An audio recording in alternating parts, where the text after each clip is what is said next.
Hey, Al. How's it going, man? We ready to do this, buddy? We got a problem. Problem? Tonight's the season 12 recap, and I forgot to line up guests for tonight. What? No guests? Come on, Grego. One job, man. This is the final recap of the final season. We got to bring it. What are we going to do? Hell, I don't know, but we're going live in a couple of minutes. Hang on. Casey? How are you now? Wait, what do you mean, what? Number A, it's PodCamp Toronto weekend, and number B, I heard you needed a guest for the recap, so ta-da! I decided to take the portal into town, and bam, Casey to the rescue. But how did... Listen, it's kind of cold out here. Can I come in? What? Yeah, of course. Come in. That's nice. Look at this place. Where's Tanya? Do you guys have snacks? She's inside. What the? Aaron? Surprise! Yes it is. OMG, I heard that you didn't have a guest for the show tonight, and that got me thinking. This is the final recap for the final season, and that just won't do. This is an important episode, maybe the most important episode. So I said to myself, Self, your friends are in a bind, and they need help. They need your help, Self. So am I gonna let this episode go on guest list? No, sir, I am not. Not on my watch, not as long as there is breath in my body. You, my friend, will have a guest. Come on in, Aaron. Thanks, Al. It was getting a little chilly out there. Hey, how'd you know we didn't... Wow, this is a really beautiful place. I love all the stuff you guys have done. Hey, is Tanya here? I'm gonna go say hi. All right, then. Hey. Liz? Hey, Al. A little birdie, or a giant Canada goose, told me that you don't have a guest for tonight. I figured I couldn't leave you hanging, so problem solved. Did you know it's really cold out here? Yeah, come on in. Casey and Aaron are already inside. Oh my gosh, yay! Is Tan in there too? Yeah. Ah, sweet. Hey, wait. Did you guys do a limerick? Limerick? I don't know. Check with Trace. Trace. Ah, gotcha. Was it so fucking cold? Because it's Canada in February. Dork. Yeah, that's fair. Did you puke in the portal again? No, I kept it down this time. So, Al, we recapping the season, or what are we doing here? Besides freezing my ass off on the front porch. Trace, you were a guest on the final episode. Like, literally the last one we did. Oh, come on, big guy. Don't sweat it. I don't mind, and I got all the fresh material tonight. Well, speaking of, did you do a limerick for tonight? We did not. We wrote this. This? Yeah, this. This? You know, this. Oh, the this that we're doing right now. Exactly. Attaboy. Everybody in the kitchen now? Huh? Yeah. Nice. Tanya here? Yep. All right. Hey, Al. See you at showtime, bud. Yeah. Showtime. Ah, for fuck. Of course. Awesome. Al. How'd you know, that we didn't have any... Who'd you think you're talking to? CSO, sit-bit nipply out. Budge up, I'm coming in, so. Right. Listen up, nerds. Time to do some podcast stuff. Let's fucking go. Hey, what the actual fuck is going on here? We've been taking over and, well, we've got guests. That fresh produce stand there, that's a beauty. What do you listen to? My favorite murder podcast. Taggart and Torrance podcast. The produce stand. Fucking sexy.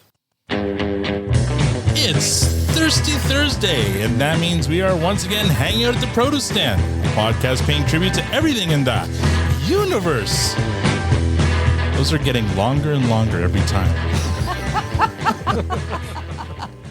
But funnier and funnier. Now, I know what you're thinking. There are many other podcasts about Letterkenny out there, but this one's about to put a bow on the series.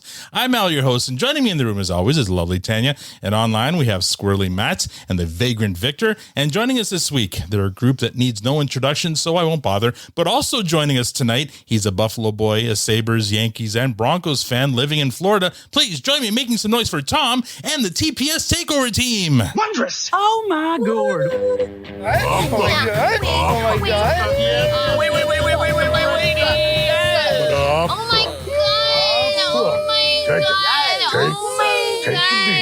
regret nothing. Welcome to the produce stand, everyone, and apparently to my house. Thank that. It's lovely. Brilliantly written cold open. Thank you. And once again, Tate and Webb. I don't think Awesome got enough doorbell rings. No. I think she should have had a couple extras. Or a car crash.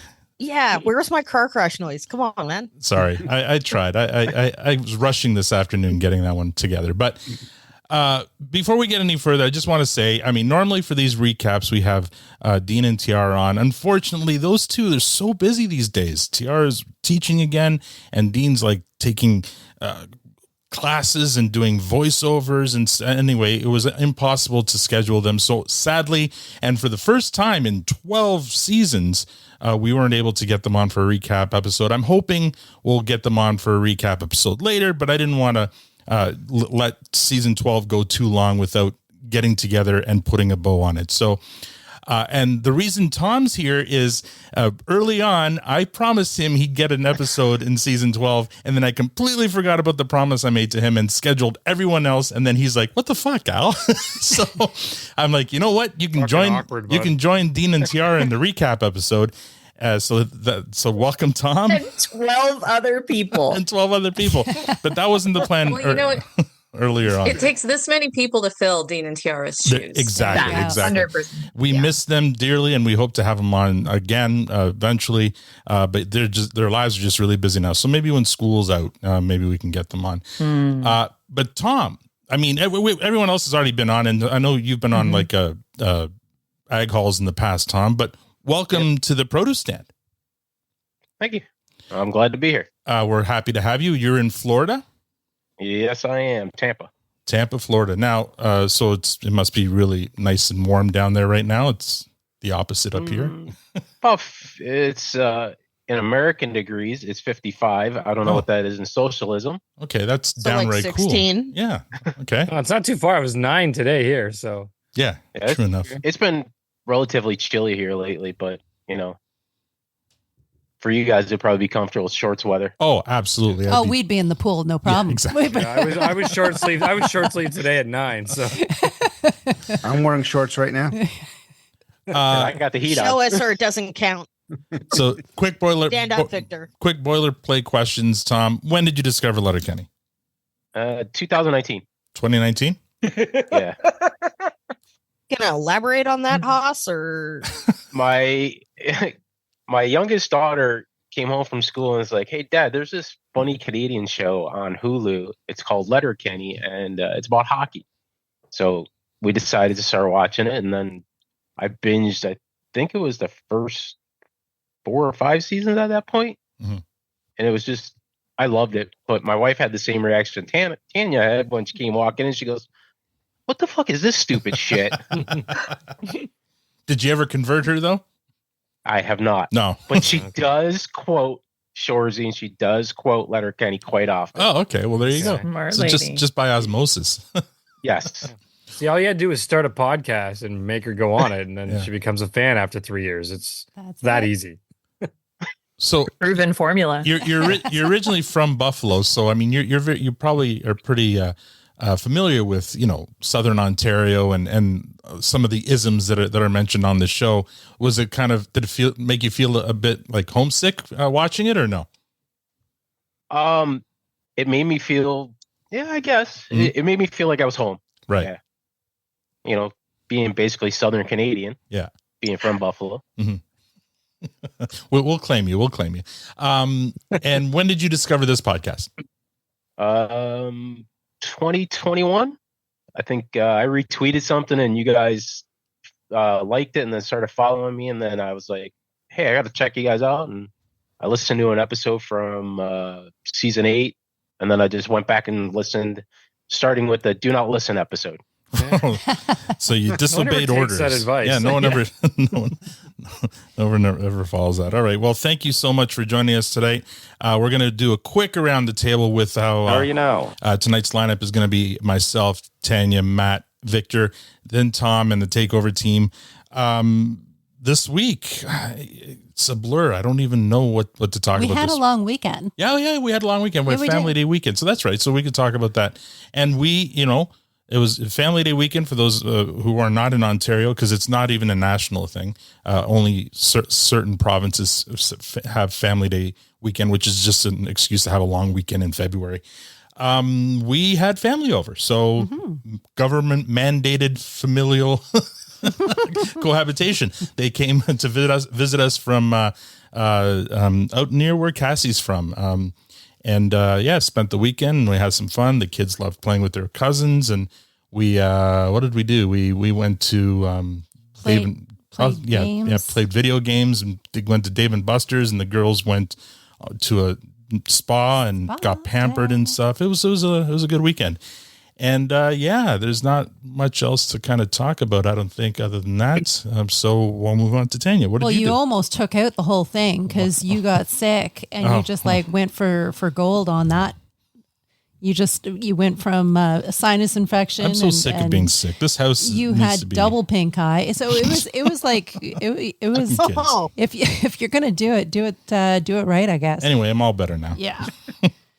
It was a great long weekend. A lot of fun. It was, it was the perfect way to celebrate, because Saturday we just stayed in our jammies, even though we had family over.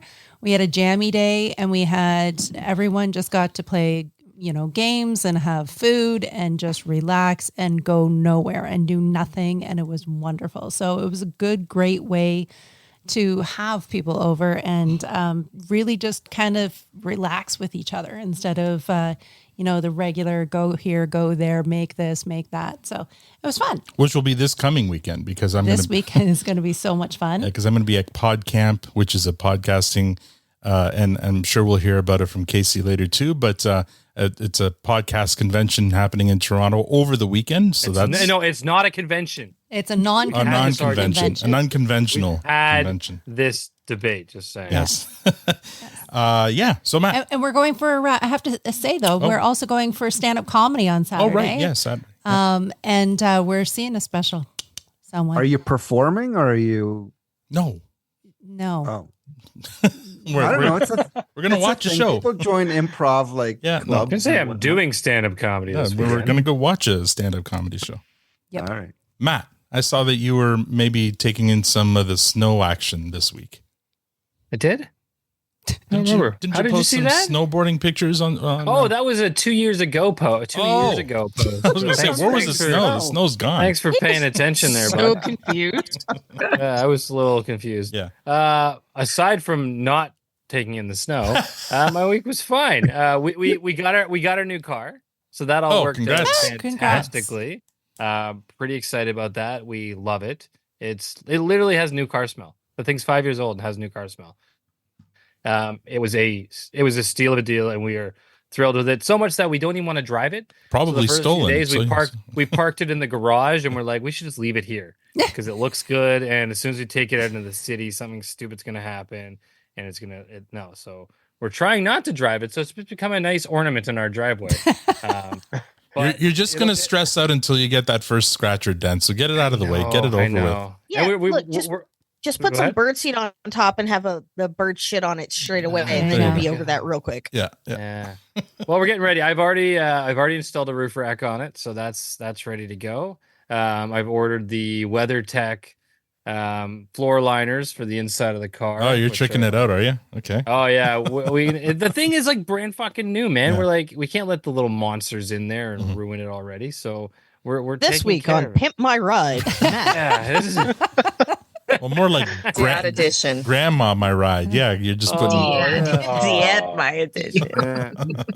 Is there a sticker for that? Like, don't touch my car. It's new. Like, there's a baby on board. That's a sure way to make sure your car gets touched. There's a baby on board sticker. Maybe there's a fuck off and don't touch this sticker. You put that sticker out in the city. That's a great way to get your car keyed. Yeah. That's what's going to happen there. Yep. I was going to say key it yourself first. Well, I am trying to figure out which sticker I can convince wifey to put on. There's your 10-ply bud, which you can't see these because it's all white. Get this guy fucking puppers when I have this one still. Give your balls a tug. She's going to allow you to deface the new car? Texas size 10.4 I have one. I think I have the allegedly one in my car that hasn't stuck to anything. So I'm gonna see if I can convince. There's room for all produce of them. stand. Yeah. All good choices. Yeah. All I good don't choices. understand. I know. I don't understand. It's like There's but- not a wrong Put decision one here. on there. Yeah. Just put one one on in the there and wait corner. until she notices. Oh, it'll You take know her. those Until little- she notices. She'll notice before I even start doing it. That's how good she is at this. So Does Does we'll it have see. useless windows in the back, like between the trunk and the door? Like, are there like tiny Oh, I know useless you're windows? talking. I know you're talking. I have those on my car. That's where I thought about putting stickers. You can put sticker. Yeah, sticker those up, bitch. I'm really stingy with my Are stickers. you though. are you stickering wifey's car? Sticker your Yeah. own car, dude. If not now, that's when? yeah. No. Sticker your own car. Why would I do that? Stupid. Hey, we'll Anyways. distract her. You go out there. And Well, how else are we put going to it on find the your- new car? We don't even remember what it is half the Well, time. you say you're stingy with your stickers. Are those still the stickers that Crystal Yeah. sent us like Yeah. 3 years I've ago? used like one a year. Since My 3 God. The most recent one I used was the He's got- Modines 2, and it's on my water bottle. Hey, Matt, I have a He's got Q107 sticker sticker FOMO. for you if you want. I don't want to run out of He's got stickers. sticker. He's got sticker FOMO. Because once you stick it to something, Mm. then you can't stick it to anything else. Wow. Savor the stickers, bud. Thank you. Matt, I've I taken thought- way more of my time Oh. than I should have. Yes, Matt, you I've have. I got- just As usual. understand you. I don't condone this. Okay, Victor. I think you're being a. Yeah. How's Matt, your I've wrong? got a top 10 of 10 Q107 sticker for you if you want it. That's from a classic. Oh, that's a 1982. classic sticker. Yeah, but I don't want to take that from Only you. the It sounds classics. important. It's sitting in my guitar case. You should put it It's been on your there since guitar. Yeah. No, I Not on the I guitar. ran out of room. I have one guitar that I put all the stickers on. I ran out of room on it. Oh, okay. No, and see, so that's I when thought it starts to look good. Is when they overlap. Layer 'em. That's the aesthetic. Yeah, I don't need it And anymore. It's my and 12 it string. helps your sustain. Anyway, Victor, how's your week been? It's pretty good. In Toronto, we also had the long family weekend, not just in In the Rochester or wherever you live. And Rochester. Pretty sure you know. This is where in we live. Ontario. Not even Ontario, man. You sure you're not seeing Victor this weekend? Oh man. Victor throwing bombs. Hey, look what on I bombs. found. Look what I found. It's back. yeah, that's an imitation. I've Uh-huh. got the original. Whatever. But let's see, what did I do? Oh, speaking of Tom, We weren't. Okay. I finally learned how to properly play Jiffy Jam, which is a song by Jerry Reed. So Tom and Jerry. Wow. Wow. Just like you That was a sometimes. stretch. That was a long way to go for that, dude. It's like the worst game of password ever. Victor gonna Victor. You ran a marathon for Yeah, remind me never to pick Victor to come on a game show with me. but it's no, I mean, I made a connection, but it's a real thing. I didn't look it up. And it's for those of you with Okay, the iPods. connections you make are like, remember, have you ever watched The Wire and they have like the pins on the walls with the red string? Connection with you is like Yeah. talking to a 2-year-old. Yeah. And the next question is, why? Why? I'm just telling you, He's it's a got his thing. black belt in lateral thinking. Oh my Listen. God. And then when you start Listen. answering the why, they go on to something completely totally different. Go and listen to Jiffy Jam. It's a great song. It'll put a smile on your face. Why can't you just play it right now? Sorry. No. And no. We don't have Aaron, time. don't encourage Don't this. encourage. and let's see. And Just and because Linda you're and I his start favorite, watching- Aaron, stop it. Sorry. It's not. He's not wrong. And Linda and I started watching a new show that is actually really, really old. So I remember back at Monares when we were kind of hanging around at lunchtime. Yeah. And people were talking about the show. I kind of thought it was all sappy and wasn't really interested in it. Okay. And so we finally gave it a chance, and it's really, really good. What is it? So we finished one season, and I think there's like 5 more seasons. It's to the- go. It's that I us recommend one, isn't It's, it? it's the one with us. the person and the other person. Make it stop. Yeah. Gilmore Girls. No, I think Tanya guessed it. Did she guess it? The League? Something of No. us. This the is story us? of Yeah. us or this Yeah, is this us. is or- us. Oh. This no. is us. No, thanks. I time date Wait, Yeah, stamp see, that. Have you I cried? cry every episode. Yeah, have you Like- cried yet? I Isn't that the show that Mark Knopfler and Emmylou Harris did a album for? What you talking about, Willis? I have no idea. I haven't gotten into that show. I did think about it once or twice, but No, I'm not So interested. you gave it a try. You gave it a Al try. has to get Crossed my No. mind on occasion. There's so many other things to watch. I know, right? Have you watched looks, it? Watch anything It that's looks gonna make like me it's cry. a real Okay, but- tearjerker. Okay, for those that are pooping on it, have you watched it? Yes. No, I've only seen how it's because I heard being it makes you marketed, cry. and I don't want to. Yeah, I don't. I I'm heard not No, interested. only like if you're Confirm. sappy, it will make you cry. You don't have to cry. It's your choice. Easy. No, crying is not a choice. Sure, that's how that works. Crying is being human. Please. Oh, you just got canceled, Victor. All right. Who's next? Al? All right, let's move on before we get canceled. Tom, How are you now? how have you been, Tom? Good. It's just been a week. Met my new boss yesterday. Just hanging out at home with the wife and planning my boss is vacation always for. a dick till you meet a new one. Yeah, unless it's your wife, and then yeah. Well, that's the permanent boss. Right. What kind of work do you do? I work for a electronics company in St. Pete. Oh, cool. We make circuit boards for planes, missiles, stuff like that. Oh, wow. Oh, so you can't talk about it. So you do a lot of work for Boeing, don't you? Do they Don't tell control anybody. doors What's and up whether with those they doors, bud? stay on and off? What's up Yeah, with right. those doors? You do All right. doors. Tom's like, all He right, is let's the door let's division. move on. I- Let's move on. I immediately asked that question when I saw that news story. Mhm. Was that our fault? that Yeah. I us? hope not. Yeah. There, Guys, there I got was an Alaska airline flight in a month. Could y'all not? so there was an exciting event today. So we had a lander land on the moon today successfully. Yes, that's right. Oh, was that Yes. what country? It was What private. country? US. It's I the think moon. I think it It's took the place in moon. I don't Sudbury. think the moon has a No, country. but No, because there's been a It bunch was a of private. It was a private person. because It's there's a, U- Oh. it's a U.S. Is it- It's a U.S. Are you okay? company. Because there's been a bunch of countries. India's gotten there. China's gotten there. It's U.S., but it's not government Right. program. It's a Private. private company, That's but cool. they are Good. working with NASA. There's, I think, 12 NASA experiments on there. Anyway, I landed at the South Pole. Mhm. Very exciting. So if you had anything to do with the circuitry on board, congrats. Well done. I'm sure we did somehow. Have you ever been, Just take credit, Tom. He's thanking you. Tom? Since you're in Florida, have you ever been to a launch? No, actually, I haven't. I've seen them in the sky. Yeah. Because we're on the other side of the state. So Right. Oh, I'll actually be in Canaveral in June Mhm. when I go on my cruise. Cool. That's Yeah, don't be That would don't be be so like cool Matt. to If do. you're in the area, Holy go crap! to They Cape launch Canaveral. boats there too. Go science. all right. Trace, how have you been, bud? I've been just wonderful. How have y'all been? All right. This is your moment, though. This is your time. Oh shit, man! Last trying to week he turn the put a table. lot of thought into what he was going to I know, talk right? about. How about No, this I mean, week there, bud? mostly this. Okay, I got some. Besides this week of writing that intro y'all heard Mhm. with my Well partner done. Liz. Yes. Yeah. Thank you. I my schedule at work changed. For the past year, I've been working like Tuesday through Saturday, Okay. which whatever. And then just apropos of nothing and out of nowhere, you're going, hey, you're going to Monday through Friday. Oh, What? Okay, awesome. nice. and how does that feel for you?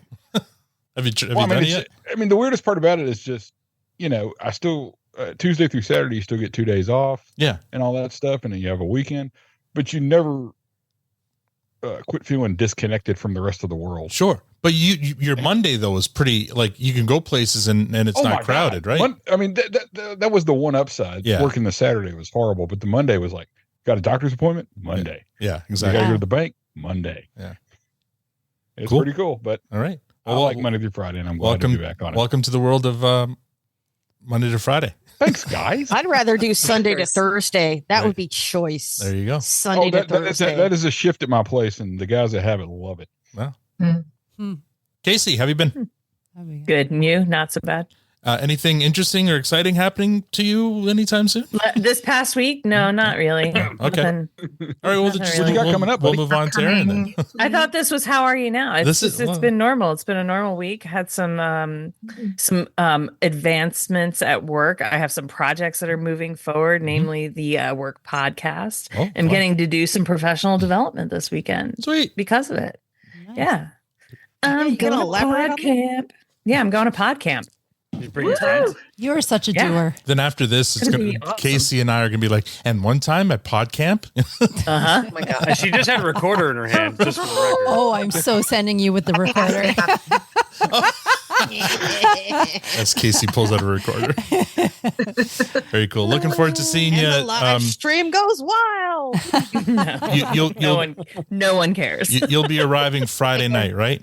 Are you going to go to the Can confirm. Yeah. Are you going to go to I'm the leaving tomorrow morning. Are you going to the kickoff Friday night or Saturday? I don't know yet. I don't know. Well, I'll be at the kickoff on Friday night. So if you're there. Oh, okay. Maybe we'll run into each other. Okay. Make an appearance. I heard the cool kids only go on Friday night. Yeah. You gotta show fashionably late. I'm excited about my hotel, to be honest. Where are you staying? I'm not saying that. Don't say that. Where are you staying? What's your What's your social security number? It's a nice hotel. It's close. It's close. Okay. It's nearby. We'll move on. Yeah, right. Next. This is going well. All right. These introductions. I'm telling you. Aaron. Soccer Central. Okay, we got 3 left. Aaron. Yes. I'm going to be really quick. Go Two for fun it. stories. Today, I welcomed a student teacher into my classroom who happened to have been in my kindergarten classroom. What? So, yeah. Oh my God. It was such a beautiful full circle moment. Wow. I kind of called it too when she was in kindergarten. I'm like, man, this girl's going to be a great teacher. And then ended up being a teacher. So I'm really. I noticed you left out the word great, amazing. but okay. Good. Yeah. Did I leave out the word great? Oh, You she's suck, going to be Al. fantastic. Yeah, Al. Shut Way to up. ruin the moment, Al. I'm sorry. She's going to be a wonderful teacher. I'm just playing. That's awesome. Yeah, it's all good. Do you think you influenced her at all? No, I think she Or was just inspired fine with us, the. maybe? I don't want to take any claim in that. I think she just was born to Take it all. teach and You had her first. take it all. You had her first. Tom launched a first. rocket. It's yeah, I suppose. We're all winning this week. And then my second exciting thing, I actually did not share this with you, Victor, but I am going to the Mecca. My children and I are going to see Fiona and Fritz in about a month. So that is incredible. Yes, I will send pictures. Victor's so jealous. Is this? Are you going there for that purpose, or it's as well as? As well as there's an Underground Railroad museum that we want to go to. Oh, come on. Aaron, you plan the best trips. And you left Victor out. Sorry. It's number one. The zoo was number one. Victor's like rearranging Victor knows his the calendar. Underground Railroad isn't a railroad. I know what that museum is about. But Aaron, just say, and you're going to have creme brulee every night, and like everything Victor loves, you're going to do. And there's a train museum somewhere. Yeah, and I'm sure there's a WKRP museum somewhere that you'll go visit. Yeah, don't She's forget going to listen to save Extreme the entire time. Save some love for BB and Tucker as well, though. They count. I absolutely will. We'll throw some love their way. That's amazing. Liz, how have you been? Oh, good. And you? Not so bad. So I had a really good week. Shout out to Joey and his wife because they flew through on their way to Hawaii. They have a friend that actually lives in the area. It wasn't just for me. But yeah, so they stopped in Seattle and I met them downtown at Pike Place Market. Amazing. And we hung out for like 4 hours and it just felt like meeting with old friends. Yeah. It wasn't even like, like when you meet someone for the first time, even though you've seen them, their face, you're like still kind of nervous. I actually literally thought in my car, I should have brought a blue spatula so we could be like, I'm wearing a red rose, or whatever. But I thought of that too late. But it was funny because I was standing on this like sky bridge that goes from the parking lot to the market. And I was looking at my phone and I just like looked up and we made eye contact and it was like, oh, there he is. Magic. And it was just like seeing good friends, and his wife is so lovely. Oh, and, sure. She takes the best pictures. So I'm now following her on Instagram of their trip. They went to Hawaii afterwards. So they're there. I assume now, actually, I don't know 100%, but it was such a great trip. And they were here visiting their friend. She came to the market too. And it was so fun. Very and cool. we even sat outside and it was like sprinkling and Joey wanted to try these beers and he works at a brewery over there. So he like gave the guy some stickers and then he got some stickers, like brewery stickers and stuff. Networking. He got like trading stickers. Right? Yeah, I'm thinking of Hogs. It's like hogs. So, Joey's a good guy. So yeah, when we met him in person too, he's such a real good guy. Oh my gosh. oh, that's right. Because he went up there. Yeah. He's a great fucking guy. He's a great guy. And he's cute as a button. It was a good visit. It was like meeting up with just old friends. and so quick right away, right? Yeah. Amazing. Yes. Yeah. Instantly. Yeah. Totally cool dude. And his Awesome. wife. Just Awesome. Go ahead. Oh, my week. Well, there's been some. Well, it's not exactly construction; it's more like deconstruction. In my house, I've currently got 4 industrial fans and 2 industrial strength dehumidifiers going 24/7. Fun times. And then I guess the highlight of my week was I bought some really, really, really nice yarn. It's a 50-50 silk merino blend. But yeah, I'm planning to make a shawl out of that. Nice. For each of us. Remember during the pandemic when the highlight of Matt's week was buying flip-flops? I remember that. Yeah, that was still sad. a big highlight of the year. Flipping bikes. Flipping bikes, buying flip-flops. Dollar bills, y'all. Amazing. Yeah, I'm trying not to dwell on the fact that my house has asbestos. So. That sucks. Well, you're getting rid of it, right? That's a good. That's a good thing. You're going through all this hell, but at the end of it, you'll be better off, right? Or hopefully, hopefully it doesn't fall down or ruin my ears in the meantime. No.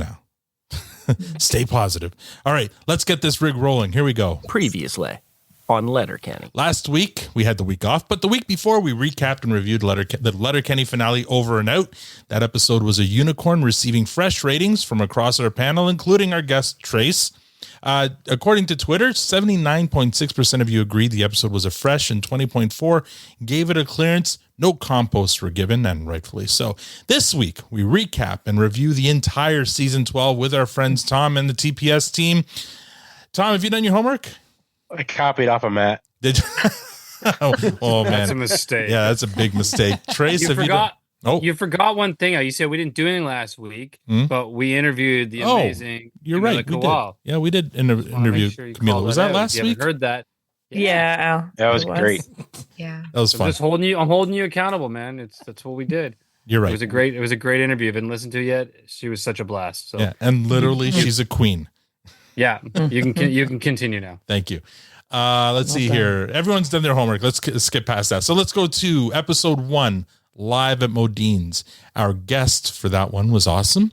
And we opened this episode with an epic rap written by the team of Tate and Webb and performed epically, delivered epically by the one and only Tanya. Jared Kiso. Damn, son. 81 episodes, calling it done. Don't get me wrong, it's been a hell of a run. But to pack it all up and start walking?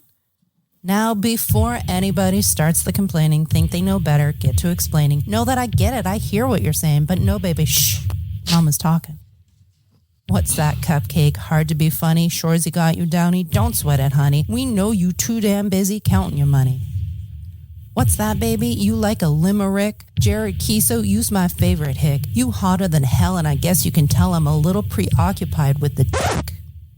But of course the D gives me distraction. Got a Portuguese man giving me action. I am the DJ queen, yo. Toronto to Reno, drinking my vino, Burgundy Pinot. You ain't never seen nobody like me, oh. Get a good look while you can. I am the fairy pod mother. I am unlike any other. Take a good look and soon you'll discover the lady they all call Tan. But oh yeah, the subject of today, Letterkenny. Now I must admit at first glance that it was a bit hard to get what the hell was this shit. Al said give it a bit, I said no thanks and split. But the man just won't quit. So my guy started a podcast. My guy assembled a squad fast. He got a Victor, he got a Matt, but even he knew it would take more than that. He must be selective, he must be subjective, or this here collective becomes ineffective. Because the one thing you need is a woman's perspective. See, I'm a little bit naughty, a little bit nice, a little bit sugar, a little bit spice, a little bit fire, a little bit ice. But here you go, Matt. I'll blink twice. Nevertheless, now I must confess, and we must address that we, more or less here at TPS, would like to express and hope to impress, keep doing our best for continued success. When it comes down to it, Jared, he knew it. He's leaving on top, and that's how you do it. We're left with the memories, so let's not be saddened or feel bad that it's over, but glad that it happened. Still amazing. So well written, guys. So, like, some of those runs are just like unbelievable. Totally one of my favorites. That and today's. And let's see here. Live at Modine's, my next clip here. We have Awesome giving her rating for the episode, while at the same time throwing some shade at yours truly. I want to point out one more thing. I am very fascinated with the difference, Al, with you. Okay. Between this episode 1 and Shorzy Series 2. We're not talking about Shorzy here. We're not talking about Shorzy here. Listen. The episodes are doing the same thing. They're setting up the entire arc for the entire series. And with Shorzy, you were all down on it. But with this episode, you're all fucking in. Completely different shows. Fucking fascinating. You contain multitudes. And I think you're a hypocrite. Okay. But this episode is a fucking fresh. Fresh. All right. Thank you. Victor got a 1-track mind, and it's full of ungulates. Yeah, all Victor heard there was hippo. Unbelievable. Anyway, that was so perfect. It was so well done. That episode received a fresh rating from Matt, a clearance from Victor, a fresh from myself, a clearance from Tanya, and Awesome gave it a fresh. So let's go around the table here. Tom, what did you give this episode?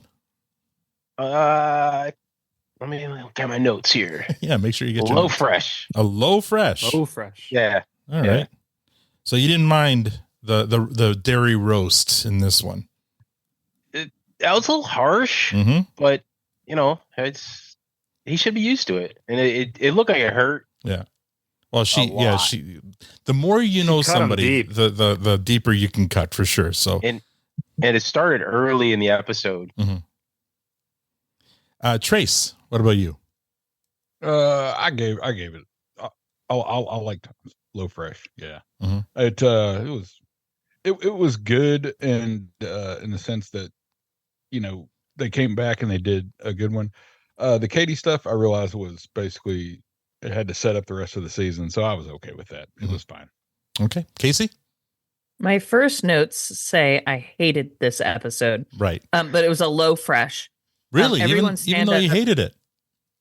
Everyone's stand up irritated me. I think I think Mike was right originally. Like, I'm just cranky about it being over. But also, everybody's stand up irritated me. It's obvious they were setting Derry up for the fall pretty hard, and that was distracting. But after a couple of rewatches, I sort of appreciated the stand up because Derry was killing it, and he totally missed Wayne and Katie. Like, super proud of him. Like, he went straight to Mickey, and so anyway. And then also Wayne's stand-up is worth all of the rewatches. Like that gets better as you watch it. Yeah. Every time I watch it, it's something else, and I just want to keep watching it. Yeah.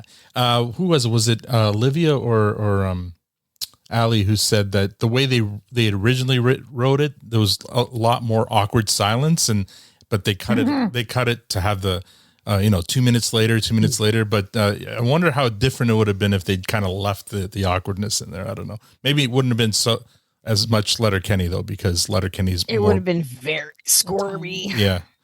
Aaron. Yes. Well, Wayne did have a huge smile on his face throughout that whole thing. He was very proud of himself. Yeah. He was. He was. I gave it a fresh as well. I have a hot take a little bit on Derry because it's kind of going on in my household. So Derry's going through puberty.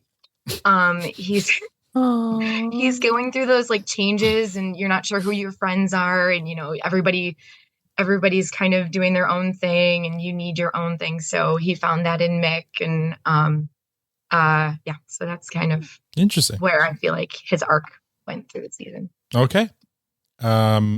Liz. I really love that take, Aaron. I didn't think of it that way. Having a 16-year-old, that is very appropriate, actually. I also gave it a fresh because I liked the stand-up. Minus really Katie's, but I'm not a fan of that, like, people bashing of any sort, It's and again, like we've all said, I get it. I get why it happened, but I did like the rest of it. I did like Daryl's stand up. And I do have to say though, my favorite thing was the epic alphabet aerobics in the beginning, the cold open. Yeah. I think that was the best ever. And I loved how it was everybody was involved in it. And so that alone for me made it a fresh. In retrospect, though, when we see how the rest of the season went, they look for every opportunity to have some kind of reference to earlier Letterkenny. So I really love that Derry's stand-up was the old Letterkenny problems. Like, yes, yeah, absolutely. I think that's why his was my favorite. Other than, I did right here, Riley and Jonesy, their self-deprecating humor, like that when they first started with the girls, up there, and it was just like really like, oh my God, whatever. But then when they like the later part of it, I loved it. I thought it was great. Casey, you're shaking your head there. When it becomes clear that it's intentional, then that becomes funny. Yeah. Yes. Yeah. They were all great. Awesome. Well, I stand by my original thoughts on the subject. Wayne thinks that the lounge lizard shtick is charming, and that will never fail to amuse me.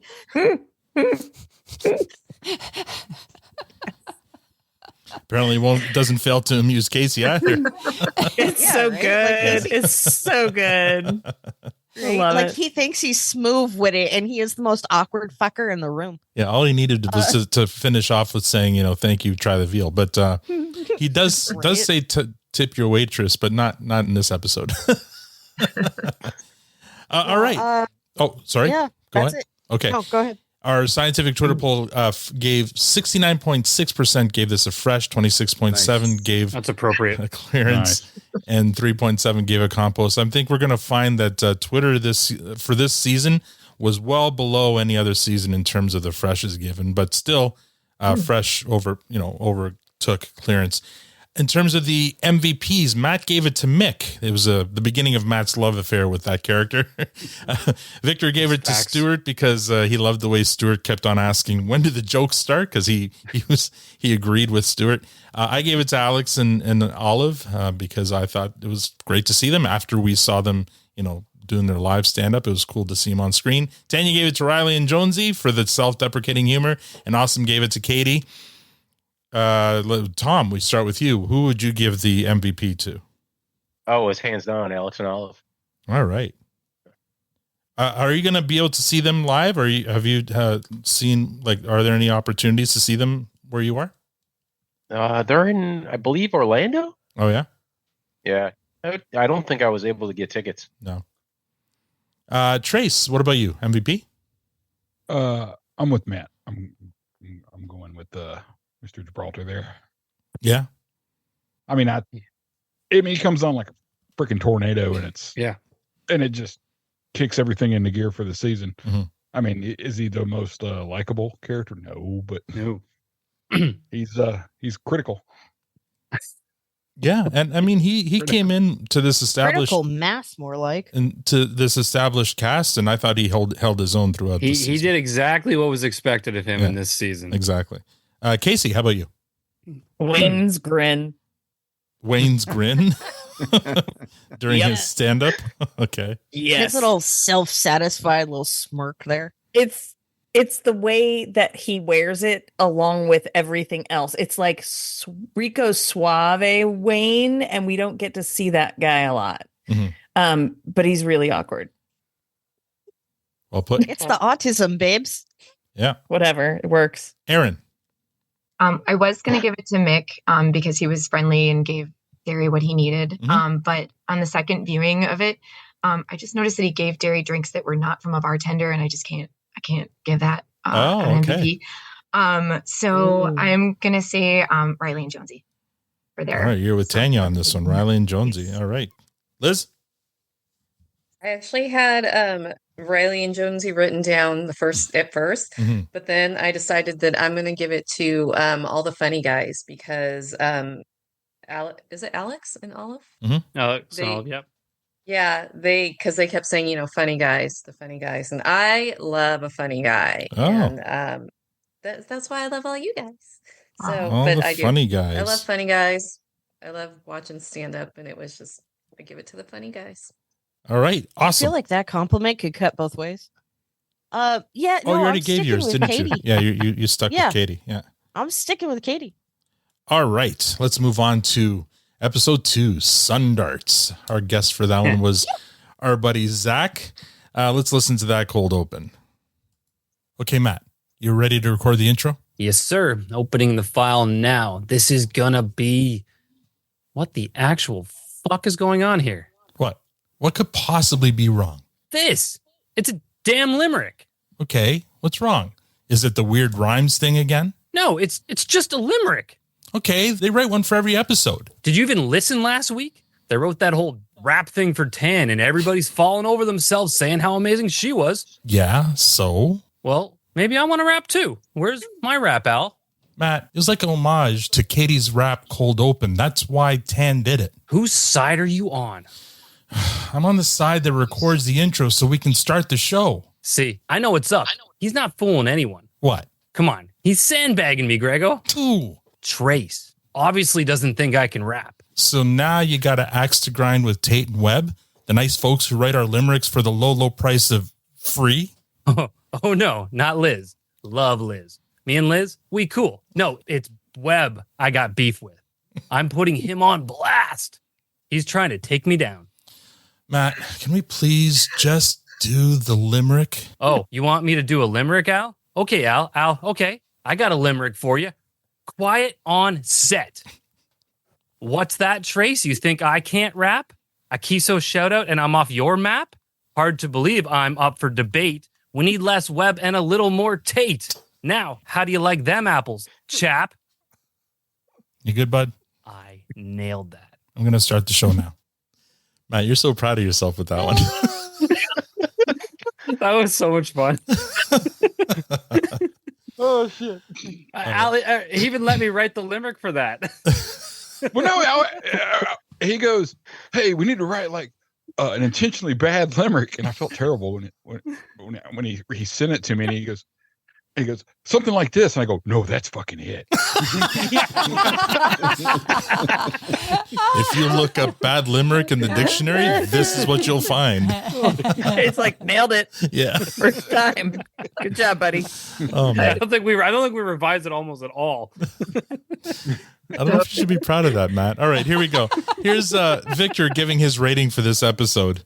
I'm very curious about what happens in the next episode now. I have not watched ahead. I am going to be watching just in time before our shows, but so I'm very intrigued, and I think that's a good thing about an episode when it kind of leaves you wondering what's going to happen next. Cool. I think without the music video, this would have been teetering between fresh and clearance for me as an episode. But I mean, they went ahead and wrote a whole song and recorded a video with some of the most exciting eye candy that you'll have a chance to see in 2024. So I think, it's and it's only January. Exactly. So I think you have to give it a fresh. Okay. All right. And that episode was a unicorn. I mean, as Victor goes, if he's giving it a fresh, no one else dare give it something else. Tanya, Matt, myself, Victor, and Zach agreed it was a fresh, even though Zach is also a hater of country music, but he recognized that, creating that song and that video, it's just so perfect. And Twitter agreed. 81.4% gave it a fresh. 16.9 gave it a clearance and 1.7 gave it a compost. That might be one of the higher fresh ratings actually for season 12. So I think there are a lot of people who appreciated the song in this one. So let's start with you, Trace. What would you give this episode? This one, I would give a fresh. That was such a money cold open, dude. I mean, that was so freaking good. I could watch that over and over. But yeah, it was good, and it harkened back to, the big group dynamic, back and forth interplay, and I love anything with Dickens in it. Now, coming from where you live, you're kind of in the heart of country music land there. What did you think of Sun Darts? I mean, I could turn on the damn radio, show you 500 songs that sound exactly like it. Right? So they got it right. I mean, they set out. Yeah. They set out with what they No hit one all was the beats, arguing that. No, I know, but I thought they did a great job with that, despite it being country music. Casey, what did you give this one? I gave it a high clearance. I just wasn't bought into how quickly Derry was cutting and running. Mhm. Like I just didn't buy that. I understand about the teenage thing now. But there were good points, like Katie asking McMurray, how do you know what AI is? And his response was, quote, that's what porno sites use to show you what you might like to jerk off to. Which is true. Yes. And very on brand for his character. Yes. It's like the perfect line. Mhm. And then Stuart, Sharon Lois, and Brim. Mhm. And every time he says hick shit, Mhm. I don't know why, but I really like that phrase. But you're still giving this one a clearance. Yeah, because it left me cranky. Okay. Here's the thing, like I wanna be happy. And the first one was a low fresh because it made me feel like, oh, we are getting too old for this shit. Right. That's confirmed a little later on. Yeah. But then like episode 2 was just like, okay, we can do this and we can have fun. But Derry leaving, I don't like it. Doesn't feel I've good. never heard anyone say we could have fun in like less enthusiastic of a voice. Right? Yeah, we can have fun. Aaron. I guess. So I gave it a fresh. And if we're thinking of Derry with his puberty, the blood is not in his brain, it's down somewhere else. Sure. And he is following the ladies. So that hopefully may put some perspective. I really enjoyed the in-depth assessment of country music by Roald and Stewart. Their charts were helpful and thoughtful. And their research and guidance, they did a very nice job creating a lovely, thoughtful song. Whiteboard was amazing. Yeah, that whiteboard's great. Yeah. Adored it. It was beautiful. And did you guys mention that how she's named after Topper Harley, which is the dude from Hot Shots? Yeah. Anyone? I caught that. Don't worry, I caught that. Okay, thank you. I just wanted to make sure that was noted. Awesome. Liz, sorry, not awesome, but go ahead, Liz. Yeah, don't. I got to come up with different adjectives. Sorry.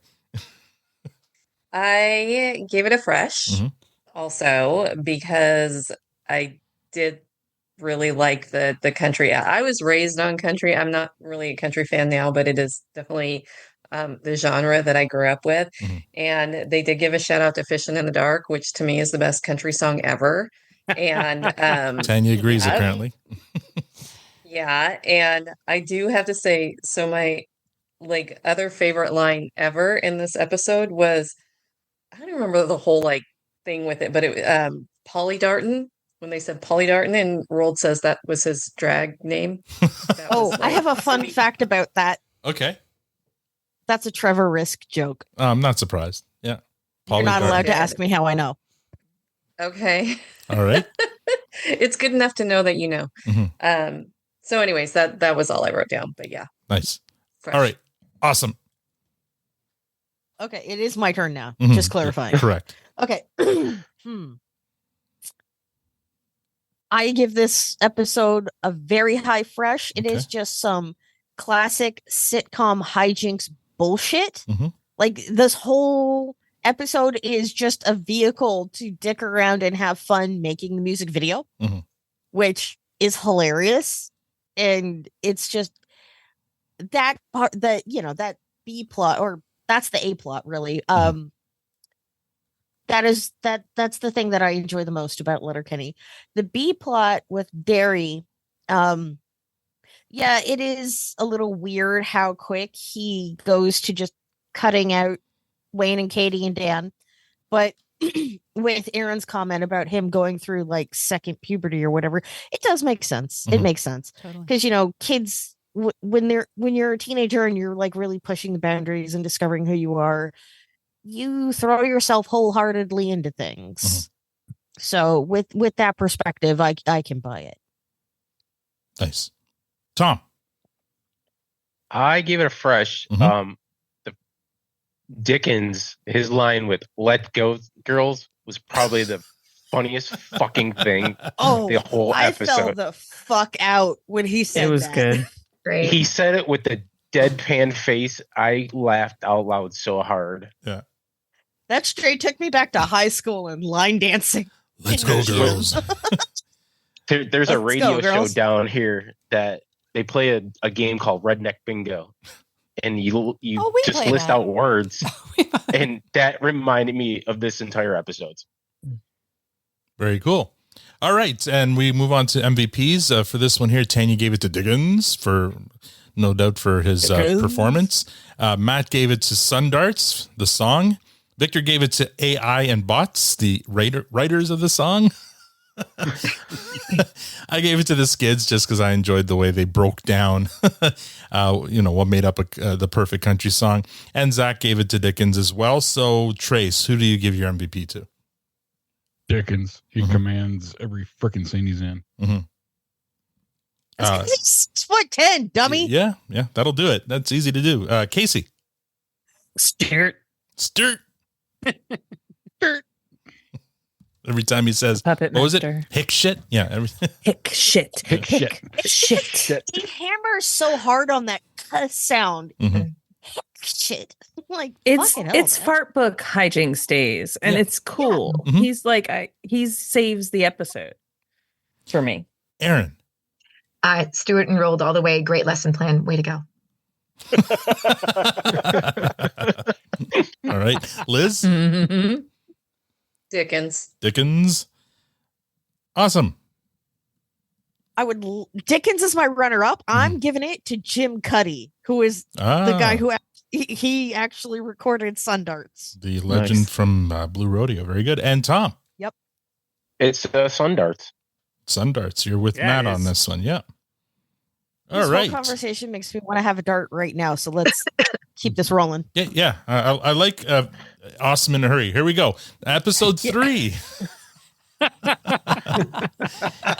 The title is I'm a Degen, and our guest was our buddy from Australia, Jez.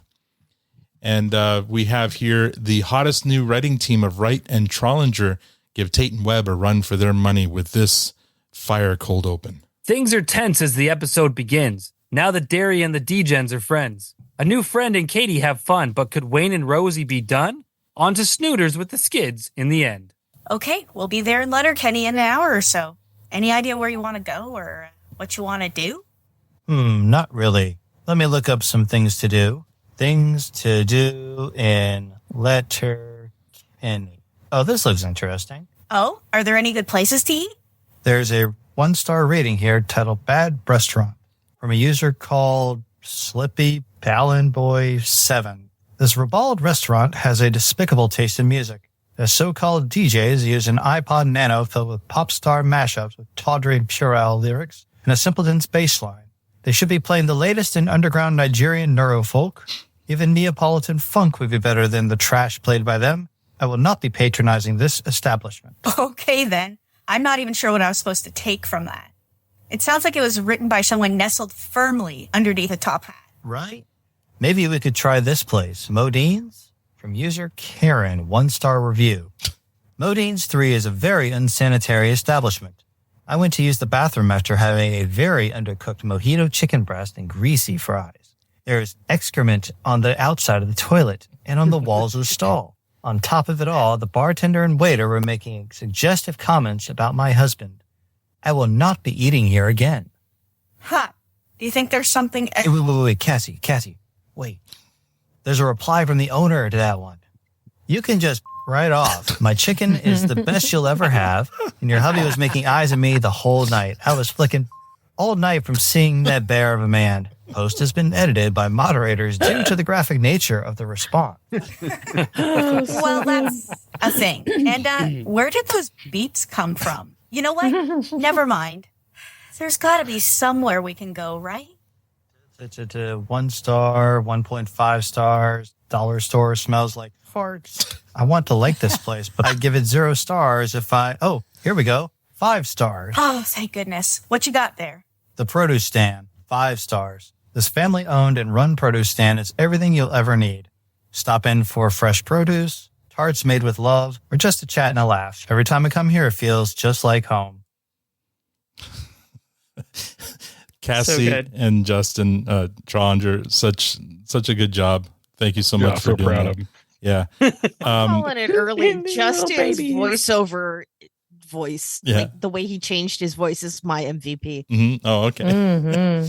Now, for this one here, I have to play a couple of clips from this episode because there were just so many good ones. For example, this one here explaining why Victor saves so much money in travel insurance.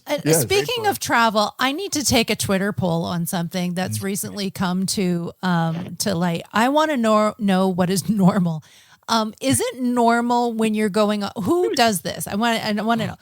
If you're going on vacation, do you plan to like what happens if you die while you're on vacation? Like, What? do you? Yeah, this is what I want to know. Is this like a weird family trait that we have, that my family has, or is this an other people thing? Like when you go, do you say, okay, here are my documents, so if I don't make it back, But you have a little kid still, Tanya. So like I think okay, once your did you kids are used to old, do like- that then when the kids were Victor, little? my parents, whenever they we go have to to take our Portugal, stupid kids with us when we travel.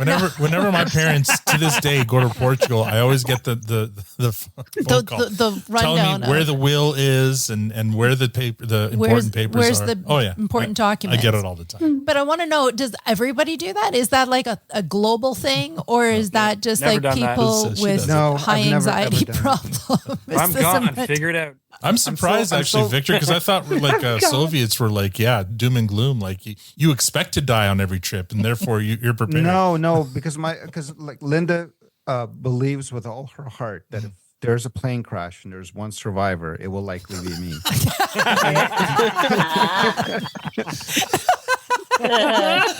That might be the quote of the podcast. Yes, we haven't even started. Oh my god! Yeah. And I completely, totally believe that.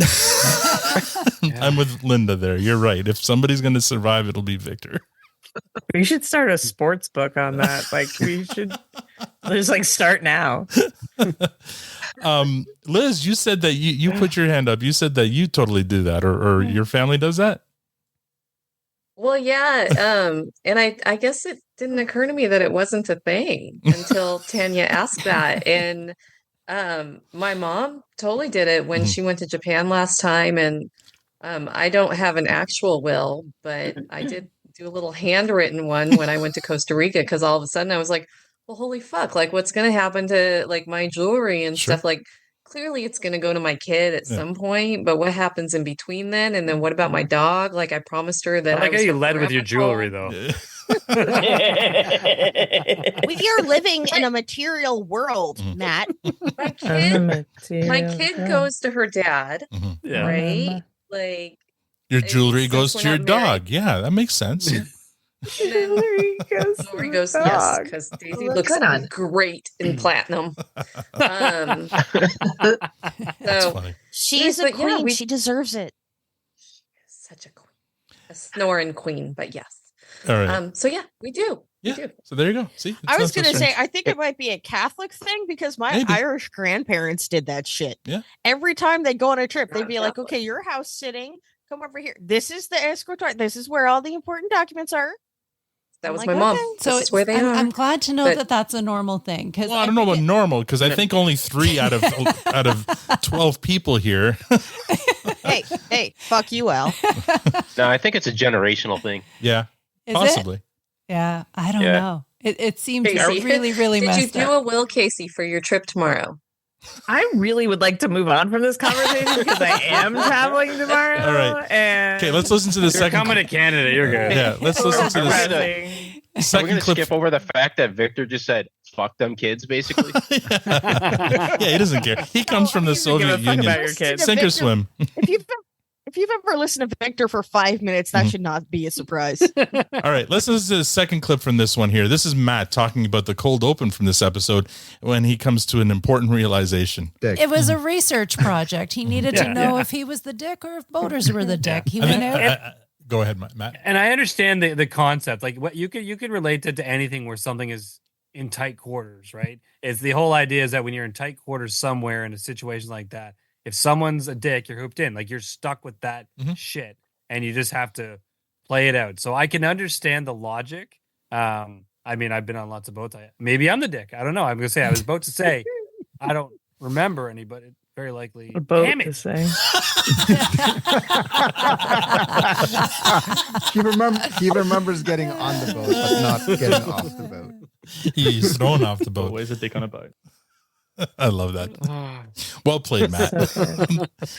Your timing I couldn't had an have been. epiphany. Yeah. Damn it. A little personal revelation. Yeah. All right. That one there. That episode got a clearance from Tanya and myself, and fresh from Matt, and a compost from Victor. And our buddy Jez also gave it a fresh. Twitter gave it a 64.6% gave it fresh, 31.3 clearance, and 1.2 compost. So let's start with Casey this time. What do you give this one? I gave it a compost as well. I've never been so continuously irritated scene to scene as I was during this episode. Wow. Everything felt aggressive from like the conversation with Rosie. There was some passive aggressiveness there. The skids cutting the line at Modine's, like that seemed pretty aggressive. And I like they're really going to cut Gail's lines. I don't know. And then the bump that the new chick gave Wayne on the way to the car, it left me cranky. And even when I went back and watched it twice for homework this week, I only wrote, like, my notes are pretty extensive. I only wrote boatin' a boat because it made me think of the Mennonite dude from that season. Yeah, Bob or Jehovah's Witness. Yeah. Whatever. The Latter-day Saint, a boat. What's it? That's A boat? What I heard. It's a boat, not dancing, isn't it? It's a boat. It's a boat. That's what it's about, not drinking. All right. My name is Bob. Aaron, what about you? What did you think of this one? Oh, I said that I would never give anything but a fresh, and I wrote down clearance with a question mark. I even shocked myself. Honestly, It's all coming out now. I feel the torment in your soul right now, Aaron. I feel horrible. There are writers that worked on this. There are actors that so well. Yeah, Aaron can find the good in everything. Yeah.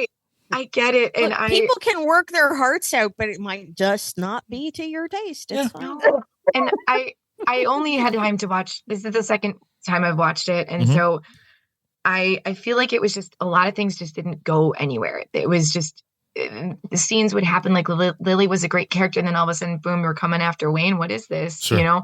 It was just everything was starting out and then just didn't wrap around my brain as well as I'd like it to. But you guys worked really hard on this episode, so The clearance. Okay, no problem. Victor is jumping out. All good. It's. I mean, Casey gave it a cheering compost. like he sees Aaron and goes, "I broke her." Liz, what'd you give it?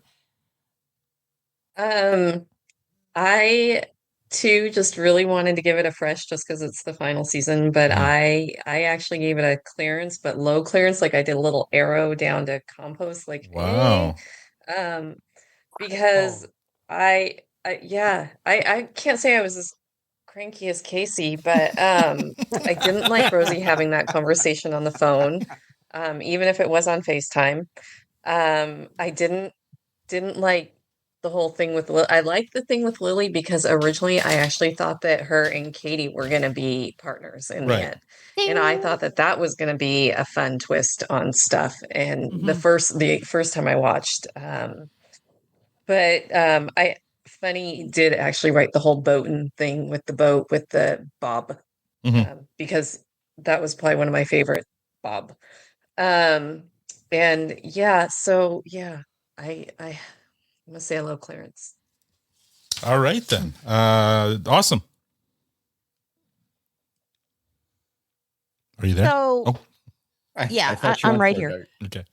Nah. She's in a hurry, Al. Settle down. No,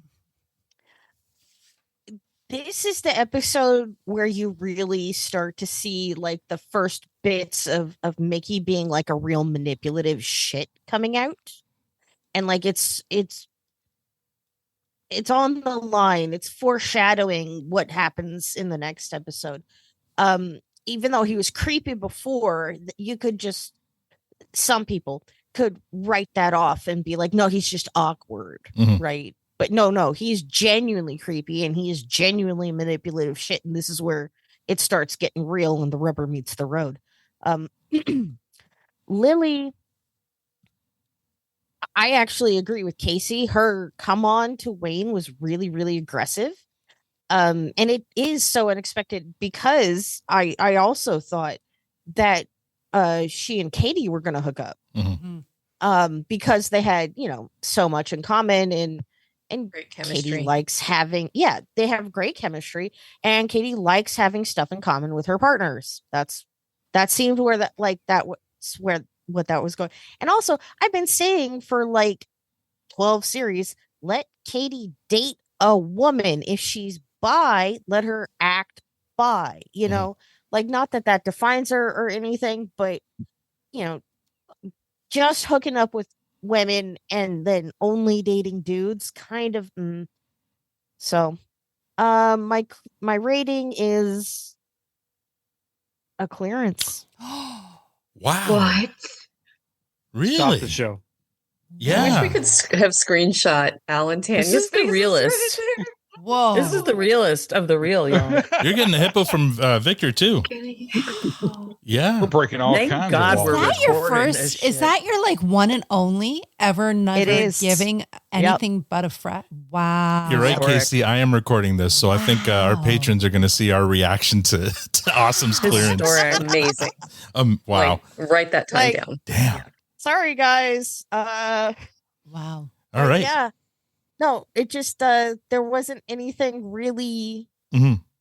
that stood out to me or hooked me in a positive way or made me feel positively. All right. So, Tom. It was, one of those meh episodes. The damn basement made me feel so goddamn dirty. I had to go take a shower after that. yeah. Holy shit. Like Tannis said, right? This place smells like feet. But it's not like regular normal feet. It's like toenail fungus feet. Oh. It's like cottage cheese feet. All right. Okay. No. Poor Trace. He's going to log off soon. So, We're Tom, good. what do you give this one? I give it a clearance. Clearance? All right. And Trace, I'll let you collect yourself there after that foot reference. What do you give this one? Oh, the hippo was followed by the blue spatula. Like I know. Victor. Oh, I'm sorry. I didn't even realize that was a Trace feet. Look how happy It wasn't. It No. genuinely wasn't. I was quoting Tannis. What do you give this one, Trace? Okay. Dig it. This was a dog shit episode. This was an absolute dog shit episode. Wow. The writing was horrible. The jokes sucked. Wow. They were terrible. They were like half-ass Letterkenny jokes. They wrote in the style of Letterkenny, but it's like, did anybody give a second or third pass over any of this crap? Trace. Yeah. I'm telling you, I'm Can you sorry. stop beating around the bush and tell us? Yeah, right. It was. I'm giving it a low clearance. And okay. Still ended up there. Okay. When you, I know when you came out of the gate, I'm like, wow, we're gonna get a compost from Trace. But it wasn't compost, but God, it was fucking close. Oh wow. It advances the storylines that they've put forward Sure. in very explicit ways. Okay. But yeah, it's just not. There's nothing there. Like, if that's what they set out to accomplish, that's fine. But there's nothing deeper there. All right. It's just plot fodder. So the MVPs went to, I gave it to Derry for this one. I forget why. Tanya gave it to Margaritas, which is ironic considering what took her out the next week. Matt gave it to Rolled. Victor. I want to hear Victor's. Victor gave it to the end credits. So I think he's on the same page as Trey's. And Jez gave it to the Skids. So let's move on from this one.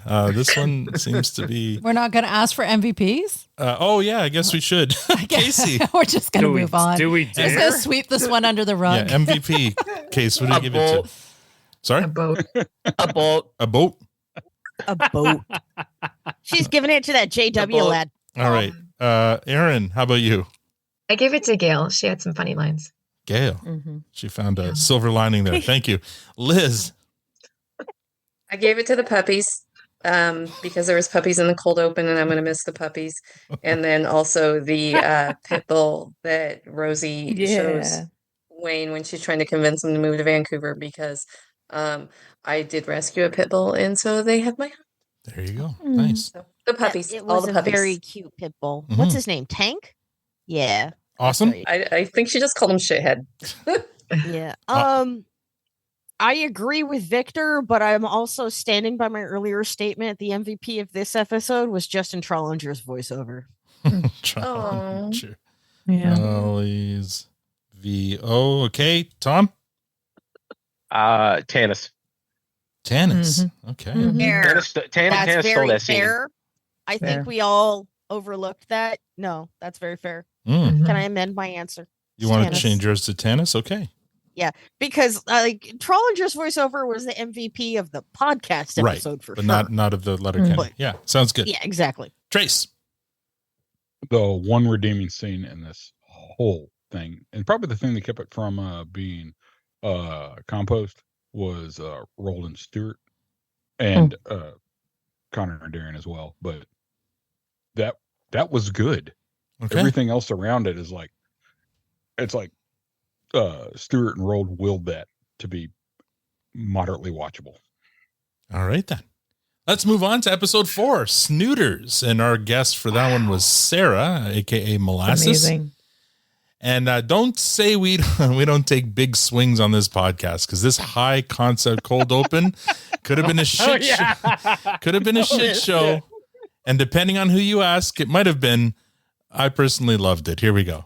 Okay, so why am I here on an off day? Bet you're wondering why you're here on an off day. Yeah, it had me thinking. Okay, so I thought it'd be fun, since this is the final season, we all take a go at the limerick. The limerick? Yes. The intro limerick? Yes. Thanks, and I can tell you're excited about this new idea and direction, but I'm going to pass. But why? Liz and Trace write them. Matt reads them. You record them. No Victor needed. Oh, no, everybody thinks this is a great idea. Yeah? Has everybody signed off on it? Absolutely, man. Okay, no. But Liz said she'd put a hippo in it. A hippo in a limerick? Tempting. Right? No. Fuck. Okay, Trace said they'd write a rap for you. Al, 2 things. First off, nothing would make my night, strike that. Nothing would go further in making my life worth living more than to get a rap instead of Matt, who so desperately wants one. And what's the second thing? Oh, yeah. No. Victor, come on. Al, talk to me. What's this all about? What are you trying to get at? We got a good thing. People are taking time out of their lives to listen to the show. And you know why, Al? We're the go-to Letterkenny podcast because we have a format they like and have come to expect. I just thought it might be nice to spice it up. Keep it fresh. Will that be enough, Al? Or are you going to keep trying to maneuver the pieces of what's already a perfect setup? Which episode is it anyway? Snooters. Snooters? The one where the Hicks are all wishy-washy on staying in Letterkenny? Should I go to Mexico and stay drunk on the beach? Should I follow Rosie to Vancouver and rescue pit bulls? Yeah, verdict is in, buddy. I'm probably going to hate that one. So as far as me doing the limerick, I must respectfully decline. Okay, well, I tried, but a no's a no, right? No hurt feelings? Of course not. I've got everything I need. Wait, what? Gotta go, Victor. See you Thursday. Al, were you recording? Bye, Victor. No limerick my ass. Time for some editing. Here we go.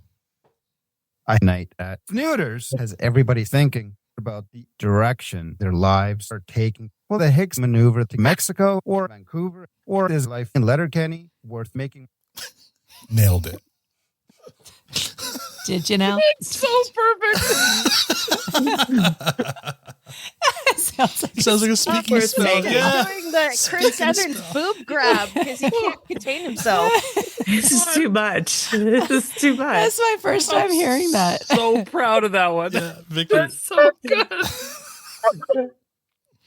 Oh, it's so dumb. Gotta hold And it's the feels amazing. Look, It's art. yeah, It's the art. writing of that alone is Oh, it was so impressive. good. I mean, first you got to write a limerick, and then you got to write all that script to make sure the words are there, and well done. Oh, that was so perfect. This was a classic example of you throw a germ of an idea at Matt. Yeah. And he just goes, Oh, man. here's what's going to do. Da-da-da-da, da-da-da-da, da-da-da-da. And I go, okay. And he goes, can you do that? Sure. And he's like, all right, it's going to be awesome. Okay. And I just sit back and wait for the chaos to ensue. It's amazing. It was genius. And I was sitting there, I was like, when we put it out there, I thought, God, when I heard it, I was thinking, and I think at some point Matt goes, the worse it sounds, the better. Yeah. Yeah. So it's pretty damn good then, I think. It was everything I could have dreamed it was going to be. All right. The You next. just don't want competition. Yeah. Oh. The next clip I pulled from this, I actually forgot to write a note for it. So I have your guess is as good as mine of what it's going to be. Let's listen to it together. Here we go. And on that note, I have to say, I had to say, that's right. To everyone on Reddit or everywhere else who's crying Kiso for Wolverine, no, give me Kiso as Bruce Wayne and Batman, and then we can talk. Because he's got the steeliness, he's got the poise, like the way he's just. It's got the jawline too. Oh, fucking hell, right? Yeah, but he doesn't wear belts, and Batman wears a utility belt. Batman, where's your utility belt? I got pants that fucking fit. Do you see how much better it works? It's funny because Batman's always like it's just so much better that shit. Wayne is Batman. Bruce Wayne, hello. Yes, I remember now why I clipped that one. All right, this episode here got a fresh. Casey's having her red string moment right there. Red string. Is that a tampon reference? That's what I heard. Geez, that's the conspiracy theory wall reference. Oh, red string that you're like, got you. Okay. I thought tampon first. Okay. I got a tampon like first. yarn. Yarn. All right, this one here it was from the Upside Down world because you got a fresh from Victor and myself and our guest Sarah, but a clearance from Casey and Matt. So let's start with Aaron. What do you give this one? I said fresh. This is the 4th episode. The Snooters. Yes. Correct. What did I say? All right, I wrote down about Tannis and Wayne's heart to heart was really sweet. The town is starting to fight back when one of them is leaving for Mexico. So if the town, like anyone leaves, there's a tear in the matrix or there's a whatever, and like everyone kind of comes to repair it. And then for some reason, stop jerking off. Me? No, I wasn't Trace. jerking off. I was like, settle down. Not judging. Hand is going up and down. No, it's a podcast. Nobody could see it. Yeah. Go Don't call it out. Yeah, you do you, boo. Yeah. So the clips that were more welcome on the second viewing, nostalgia love, but like I don't know. I don't know. I said poor puppy Wayne. I don't know what that means. Mick and his sad size 9s. And then the gun game, like what the hell? Come on, dude. Zigzag. You don't run straight line. You gotta serpentine. Yeah. Right. Thank you. And then Derry with his puberty and just second guessing whether or not these are really friends. And Wayne, get out of the trees. Okay, thank you. It was fresh. Liz. I did also call it a fresh. I actually kind of like the cold open with the DJs, with the whole truck thing, but only because I thought it was kind of clever. But I really hate these guys. I hate them so much, and I know that that's what they're supposed to do, and that's how they're supposed to be. But the fact that the way that Mick was just like manipulating everything, and it was just like, ugh. And I don't know. I didn't like it. And hang on. I wrote something down. And I was trying to make sure it was for the right episode. So someone, I think it was probably Wayne, said that the 3 L's were leave, life, lived. No, that Wayne? was what's her nuts. That's Lily. Yeah, that's Lily. Okay. Yeah. And then I wrote down, because I think I'm clever, I call them the 4 L's, leave Liz's life lived. So there you go. Yeah. And when they were really mean to dogs, and I hated that. Yes. Yes. I too like that cold open. I thought it was enjoyable, but you're right. Yeah. The D-gens are they're succeeding in what they're there to do, and it's to make you hate them. Awesome. Correct. Yeah. So this episode is the payoff for the previous episode, right? This really is where you get to see how manipulative and what a piece of shit Mick really is, right? And the cold open I find interesting because Derry knows that what Mick is doing is wrong. Like, he has his own internal code of ethics because of, being raised with Wayne and Katie and knowing them his whole life. He's got a strong, moral and ethical code. Yeah. He knows what Mick is doing is wrong. Synapses don't really fire very well during puberty. Well, no, here's the thing though, right? He knows what he's doing. He knows facts. it's wrong, but he still like goes with it. Like, he makes that, you can see him evaluating moment to moment what is happening and choosing to go along with it. And then peer pressure. then later you see the exact extent of Mick's piece of shittery when he confronts Wayne and Katie at the gas station and then tells Daryl something completely different. Like, those events happen, but the spin that he puts on it is just so detached from the reality of that encounter. Yeah. Not like it's Cheese Whiz. Yeah. But no, genuinely, Katie, so Wayne has nothing to say to Mick in that encounter. He tells him to suck his dick and then he clams up. Good boy. And then Katie telling him if Derry, hurts himself trying to catch a fallen knife, referring to, the degens and their degenery out in that field, that dog won't hunt. Yeah. Looks at Wayne, that dog will hunt. I'm like, yes, thank you, Queen. I'm an anti-monarchist, but Queen. Like, this is the extent to which both of these two will go to protect the people they see as their family, which includes Daryl, even if he is having his, as she says, his degen honeymoon. So, What's your rating? Fresh. All right. Like I said, it pays off everything that happened in 3, and I'm a degen, so it was worth it. I don't disagree. Tom? I gave it a fresh. I like the fact that, they took a chance and showed the degen in depth. We always heard what pieces of shit they were, but we never saw the level of their depravity. So, what the fuck was with Wayne hiding in the bushes like Michael Myers? He's looking after his buddy. He's checking up on he's Derry. scoping. Fucking creeped me out. Yeah. No, look. I think it's more like a reverse Homer Simpson, coming going into the bushes. No, okay, look, for all Derry going through delayed puberty or whatever, Wayne, he's still a grown man, and Wayne is going to let him make his choices because you can't stop somebody from making their own choices. Get in the lay of the land. Yes, but he's also going to keep an eye on his friend in case shit goes sideways, like it very well might. Yeah, let's move on. Trace, rating? I give this one. I was waffling on this one, but I went with a low fresh. Okay. The cold open, man, that's my fucking life, dude. Sure. Yeah. That's true. I mean, everybody else looks at like some kind of this is crazy. No, that's just shit I see every day. And but more so in the last episode, but in this episode, there was a certain part of our the main Hicks that really rang unsympathetic, and it's kind of like that. Sorry, Awesome. I really didn't like the way Katie was coming across in this episode. I mean, it was kind of, I don't know. It just rang a little ick to me. But well, she's ruthless. I'm not saying that she's not. She's definitely ruthless. But it's in the defense of a man she sees as her brother just as much as Wayne.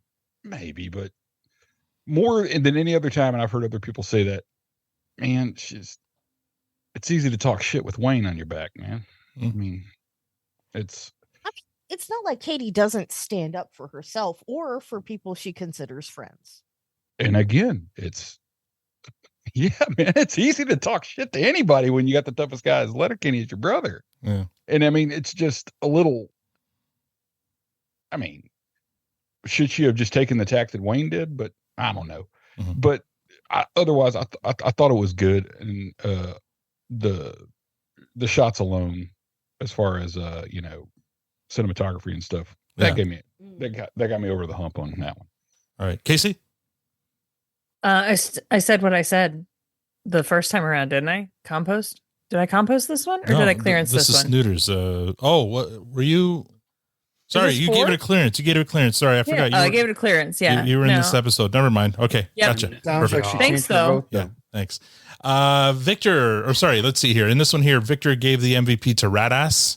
I gave it to Mickey. Casey gave it to the Nerd Squirrel. Matt gave it to Mickey. Appropriate. And Sarah gave it to Riley and Jonesy. Aaron, who did you give your MVP to? I gave it to Tanis, just for helping the boys, and then growing up on her reflections. Okay, Liz.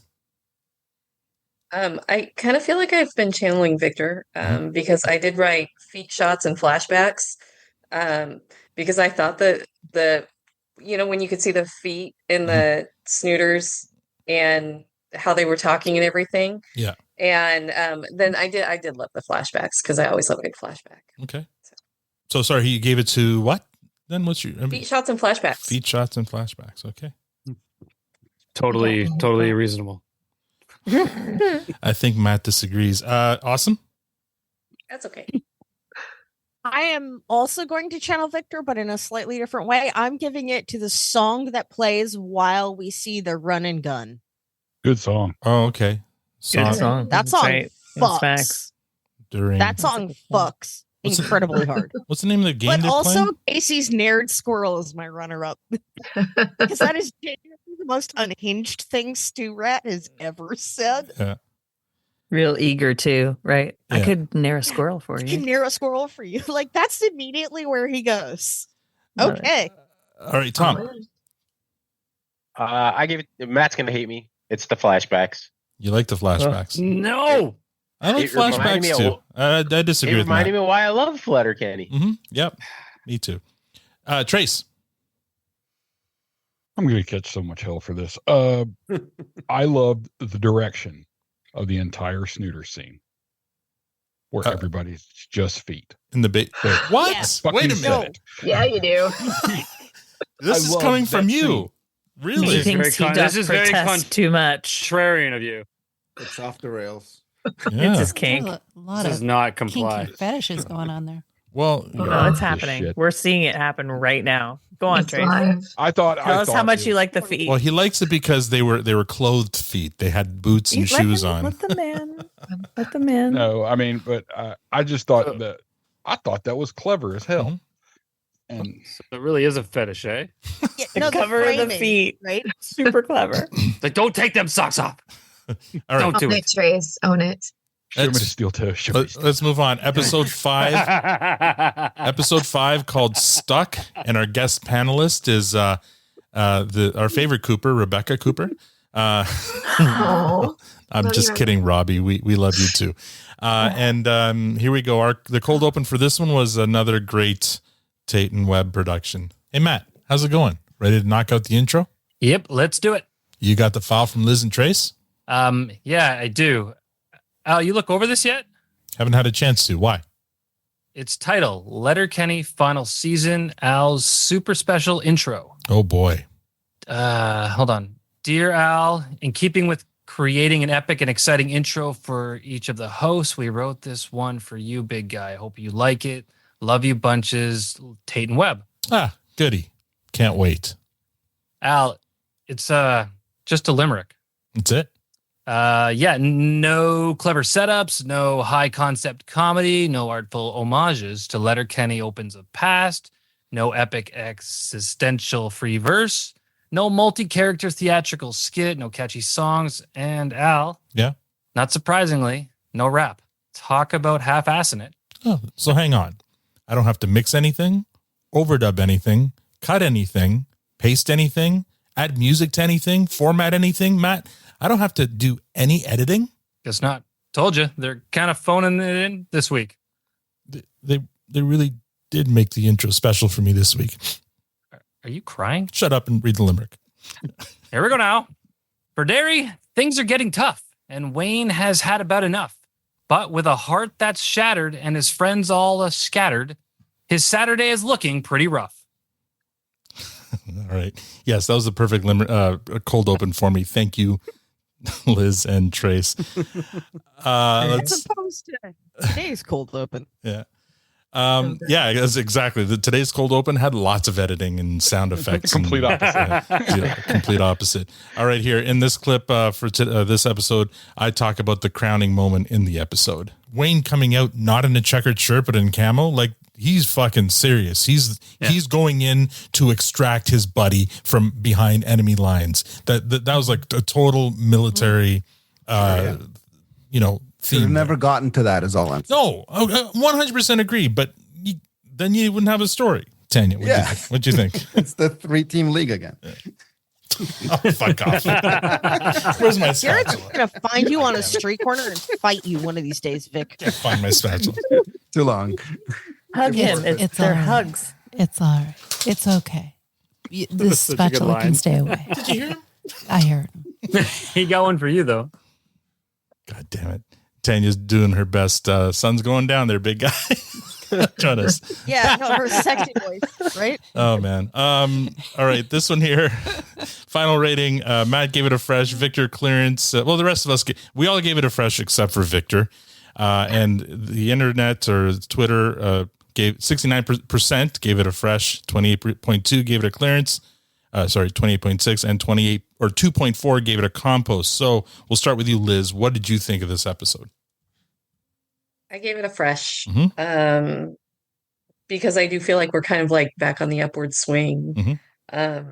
It was pretty exciting, I felt like, and I really liked the cold open. And I actually wrote on here, Alexander always wins. Like, whenever he's in a cold open, I feel like every episode is just, I don't know. Mm-hmm. I adore him. I love him. I think he's just adorable. But also I liked the scene in the gas station, like the convenience store part with Ron and Dax. Mm-hmm. And so there was the discussion about how it was bleeped out for us here in the States. Yes. Not for you guys. So watching the rewatch again was interesting because the first time I thought it was intentional. I thought, okay, they're making a political statement or, whatever. And then you guys told me that or told us all that. And I was like, oh, that wasn't intentional. That was a Hulu thing. And so it actually kind of changed it a little bit for me. So I really appreciated it. I liked how Ron and Dax just kind of like water off a goose's back, and they just went with it. So all right. I definitely gave it a fresh. Cool. Awesome. Piggybacking off Liz for a second, it does change the flavor of the whole thing, especially considering that in previous series of Letterkenny, Hulu has not bleeped fag, because it's been said a couple of times, right? And Hulu's elected to bleep it then. But again, the whole Hulu Disney thing is kind of fresh, right? So.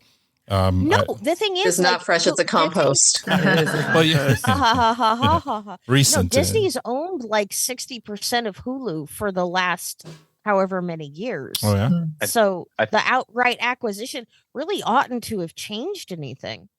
So it does on its face, though. Maybe. Tom, did you have something? Know if it's something. Yeah, I was going to say. I think Disney owns the 100% of it, so I think that changed the whole landscape of it. Yeah. Maybe buying the rest, becoming majority beforehand. Yeah. So why would it suddenly change? Who knows? Well, but that's because they're branding it now. It's because it wasn't branded. It's it's marketing. They're pulling them into the brand. They didn't pull them into the brand before. They were distinct, but now they're bundled and packaged together. Like but they've been packaged together for years. Anyway, we can't not on the market. We're not going to resolve this here, and we need to move this along. Give us a rating there. No, I think this is a fresh. Although I will say, I wish Wayne had pushed back earlier and harder on the word "stuck" specifically. Like, yous all might feel stuck, but I've got roots here. This is my place. This is my town. This is my home. I love it here. The whole concept of being stuck in and of itself can be looked at two ways. So I would have liked that other perspective as well. But yeah, no, this is this is the payoff for the whole arc, right? Like, I saw a lot of people on Reddit specifically saying that this was the actual series finale. Mm-hmm. Right? I think we said as much too in our episode 6 review. Yeah. Because this is where the story that we've been getting thus far climaxes, and we get a denouement, and that's actually really interesting. Was seeing them sitting around the fire and like doing a post-mortem on what had just occurred. And it kind of stands in for a post-mortem on the entire show to date. So yeah, I found it satisfying. It accomplished everything it set out to do from episode 1. 10 out of 10. Fresh. Awesome. Tom? I give it fresh. Anybody notice the band poster of Stewart and Rolled on the gas station? Yeah. No. That was... are they banned from the gas station? I didn't see that. Nice little touch. Trace? I gave this one a fresh. However many stumbles it took to get there, they brought it home on this one as far as back that one. And it was a good heartbreaking moments, but whatever. Okay. But I liked it. I gave it a fresh. Nice. Casey? I give it a fresh. Coach and Wayne drunk at the same time. Like Wayne is drunk too. I know there's a lot of focus on Coach, but Wayne is also in his drunk mode. I like when Katie says the skids and hockey threw me a party. And Wayne says he does his little Kenny stutter because he can't say Acapulco. Oh, right. Yeah, it's cute. I think that's an adorable little stutter. Adorable. Yeah. And then yes, Ron and Dax. I'm not going to repeat what Liz so beautifully said. Like they owned that. But is this the last few minutes of this episode? Is this the payoff on the dark produce stand at the end of the season 11 wrap up? Like all these dark vibes. Like they just left the end of season. They just left the end of season 11 hanging, the dark produce stand, and they never picked that back up. But it gets real dark at the end of this one. Interesting. All right, Aaron. I gave it a fresh. Everyone was kind of questioning their identity, and except for Wayne, and then one by one they all kind of came back. And then honestly, the healthiest breakup that Wayne has had that we've seen. So way to go. And Jerry has emerged from puberty. His friends have grabbed back as a butterfly. You're just holding strong on it. I love it. I love the analogy. It works. Love it. Yeah, works. It does work. His friends have brought him back home. So that's. I want to say something though.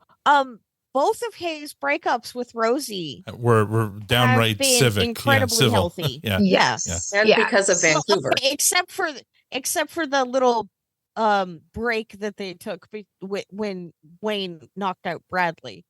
But even then, they had an open dialogue. They were speaking the same language. They understood each other 100%. They just took opposite sides. Yeah. But there was no incivility. There was no betrayal or anything. So I'm saying very healthy breakups. Yeah. Yeah. All right. His breakup with Rosie was 100% communication. Okay. MVPs for this. Matt gave it to McMurray. Victor gave it to Alexander for that cold open. I gave it to Wayne. Tanya gave it to Ron and Dax for that scene in the gas station. And Rebecca gave it to McMurray. Liz, who do you give the MVP to? I give it to Alexander. Aw. You're with Victor on this one, yeah? Because he always wins. Awesome. Yeah, it's true. I'm gonna give it to Wayne. Like he literally put himself between his butt and a bullet. Like I don't know if there's any greater declaration of like love or family feeling or solidarity or loyalty or anything than that. Agreed. You know, he put everything on the line. Yeah. Tom?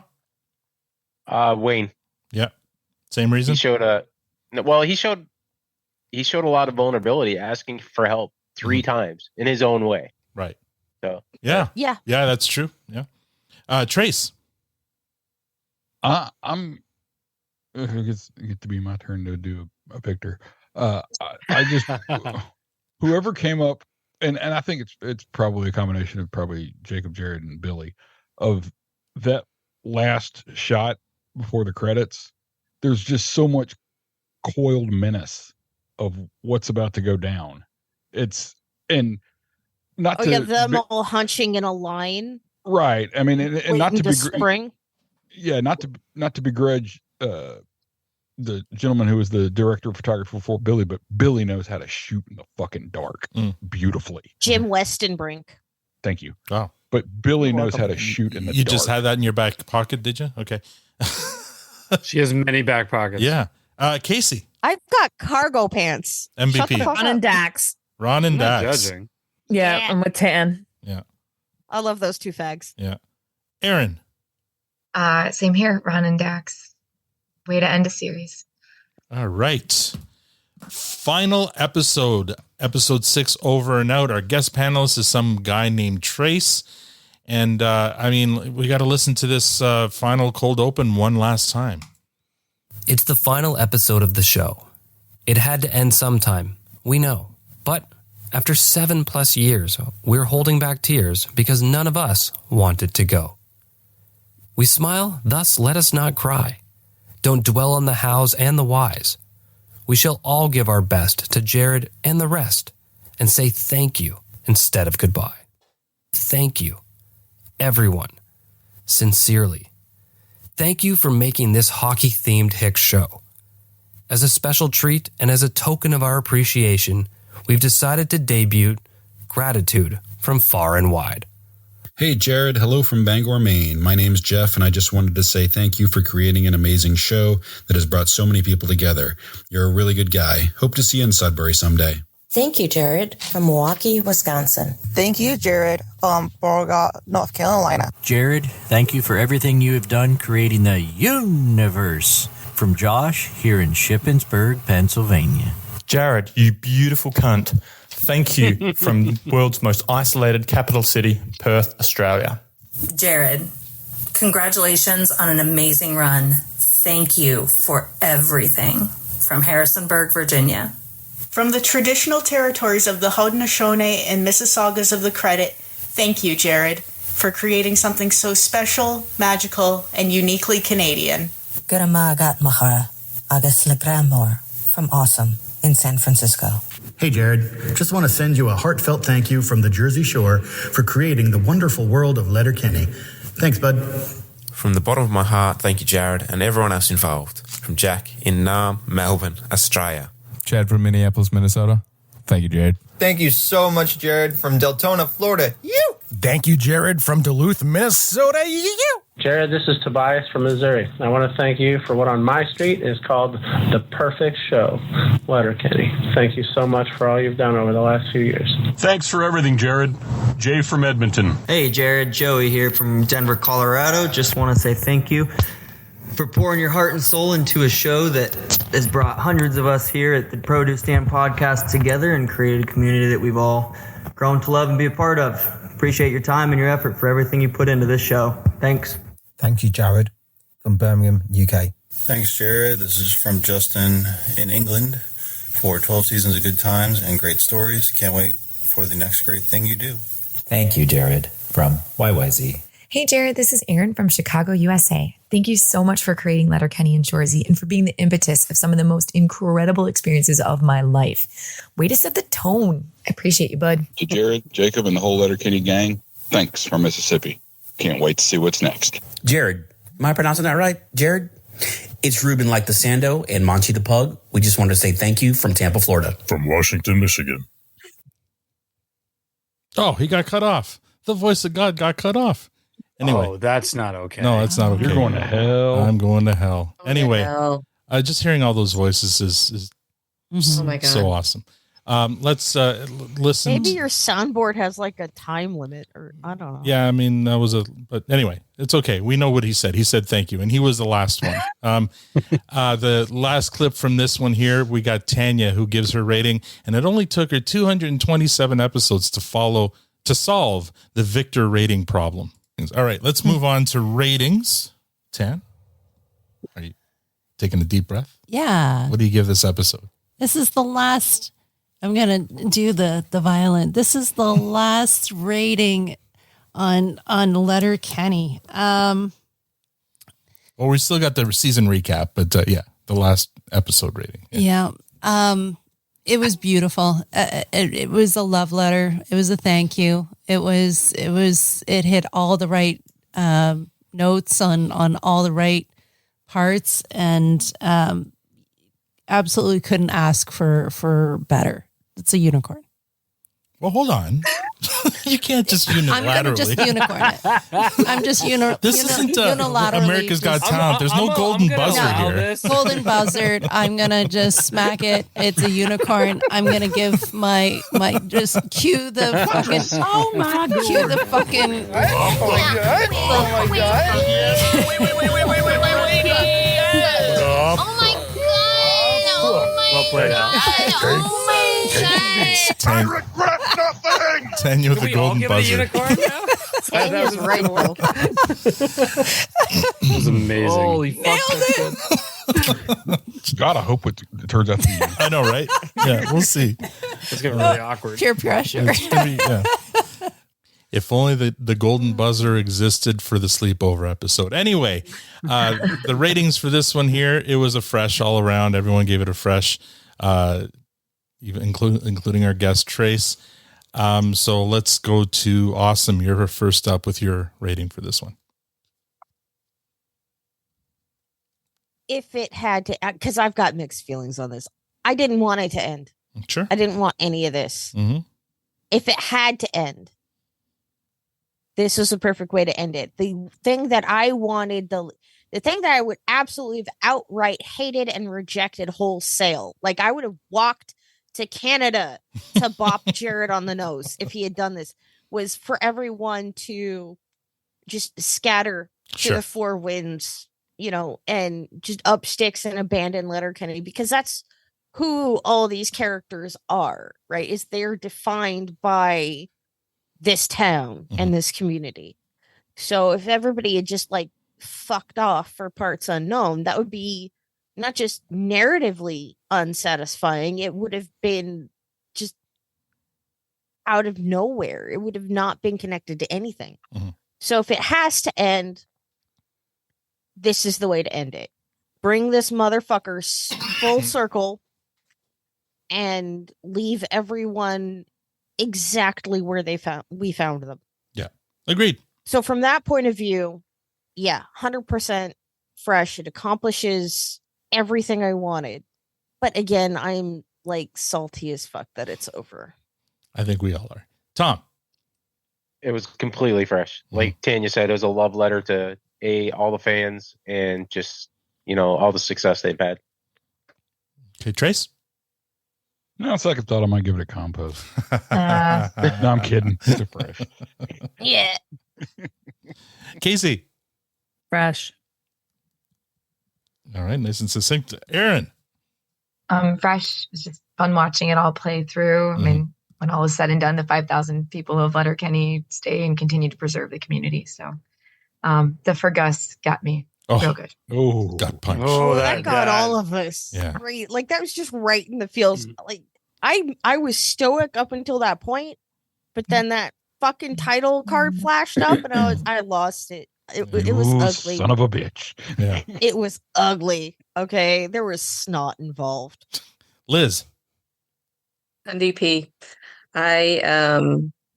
It was definitely a fresh. It was definitely beautiful. The ending was just like with all the empty scenes. It was just so beautiful, and that got me teary. And then again, the Fergus, like I lost it. And I can honestly say I don't know that any episode of Letterkenny has ever made me cry.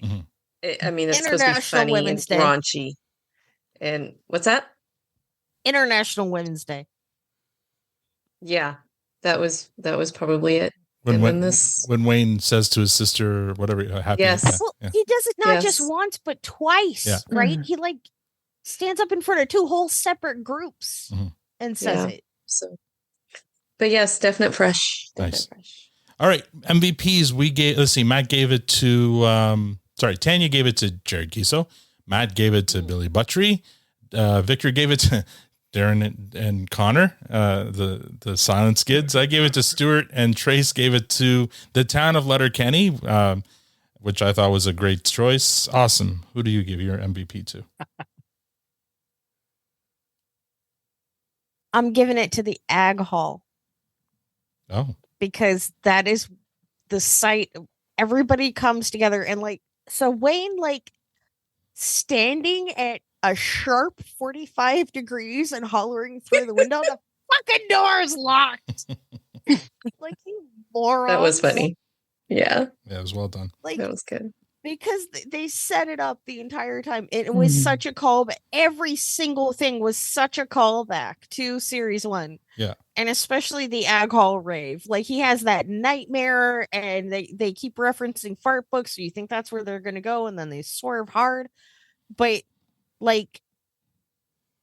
creating the exact circumstances around the rave and setting it up and then appearing to pay it off that nobody's going to show up just like the first time, and then subverting it. Yep. Was so satisfying. Yeah. And so it was such a good emotional payoff.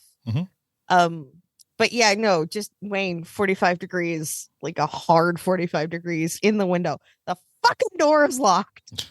So you're going to come unlock it or what? Yeah. All right, Tom. I give it to Jared and the entire cast and crew. I mean, what else can you say? Well put. It's fair. Trace? Gives it to everyone. Why not? Letterkenny still. Oh, right. You were on that one. Casey. Rolled tears. When did I miss when he was crying? When they're crying? Oh, right. When they're crying right before the door opens, I think Rolled just really sells it there at the end. Yeah. Yeah, shout out to Evan. Aaron. Cast and crew, points for everyone. And Liz. They all made it through puberty. Yeah. Liz?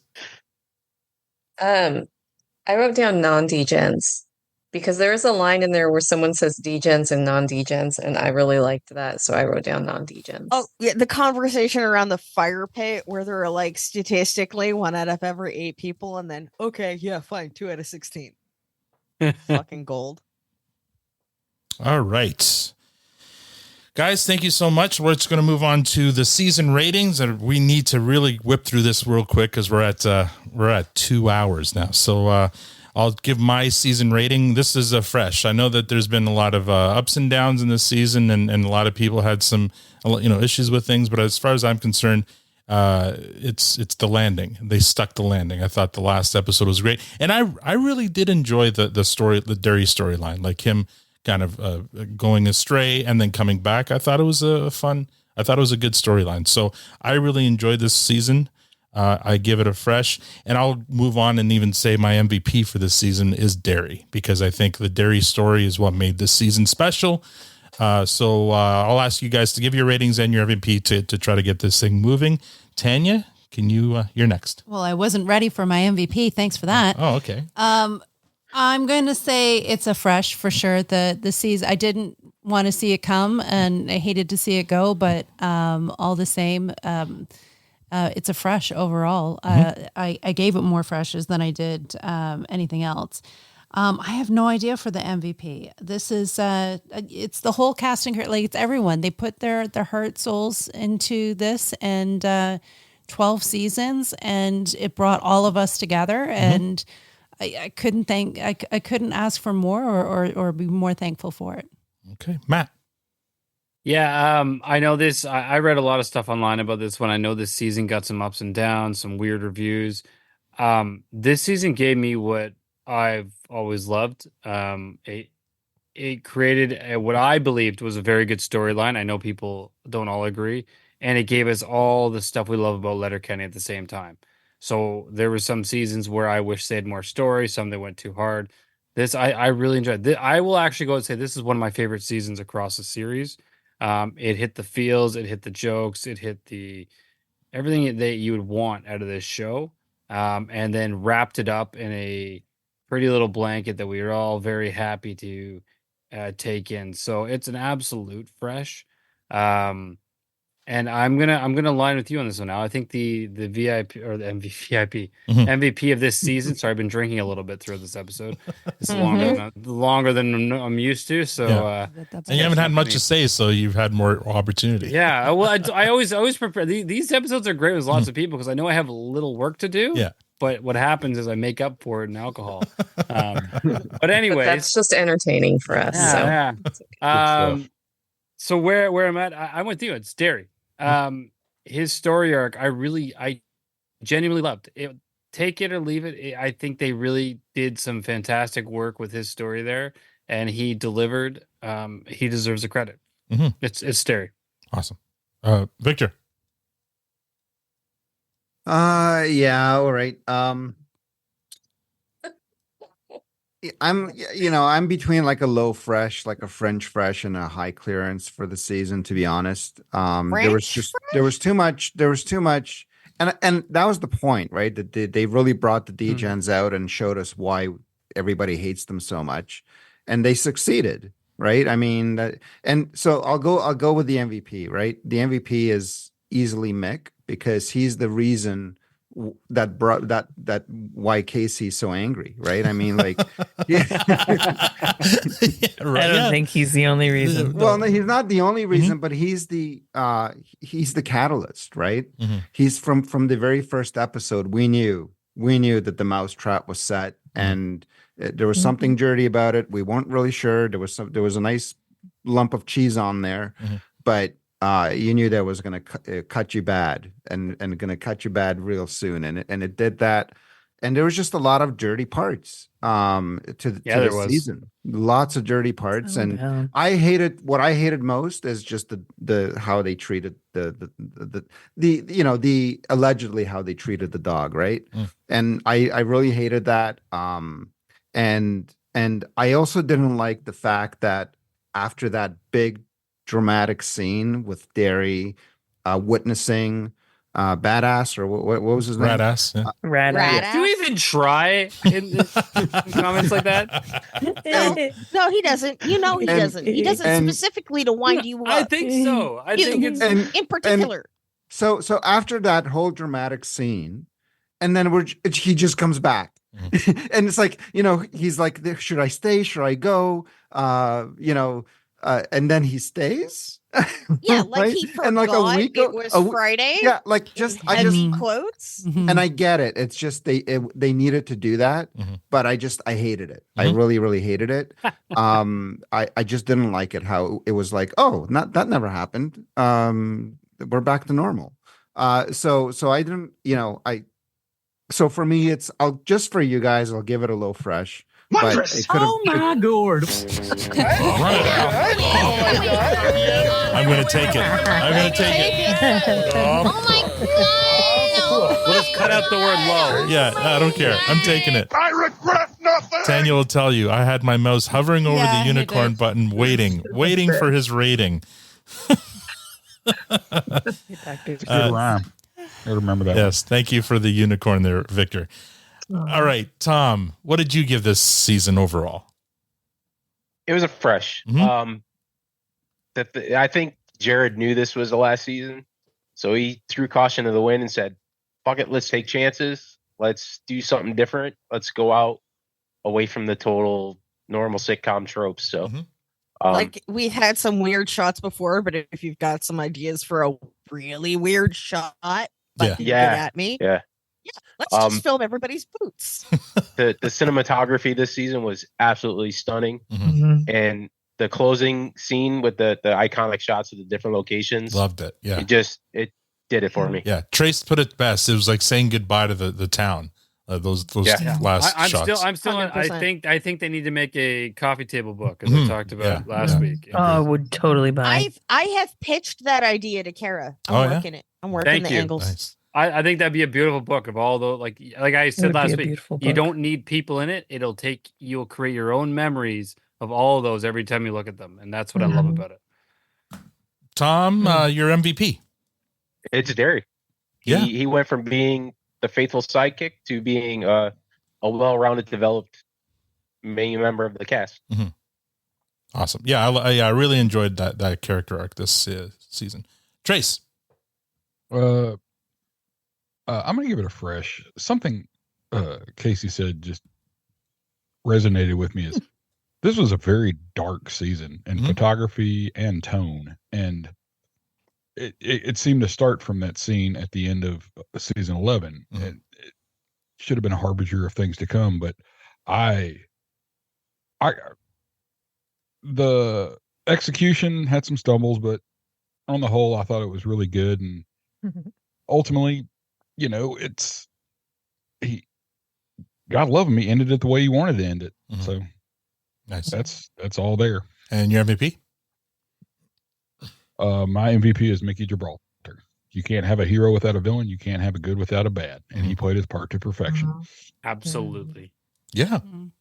Casey.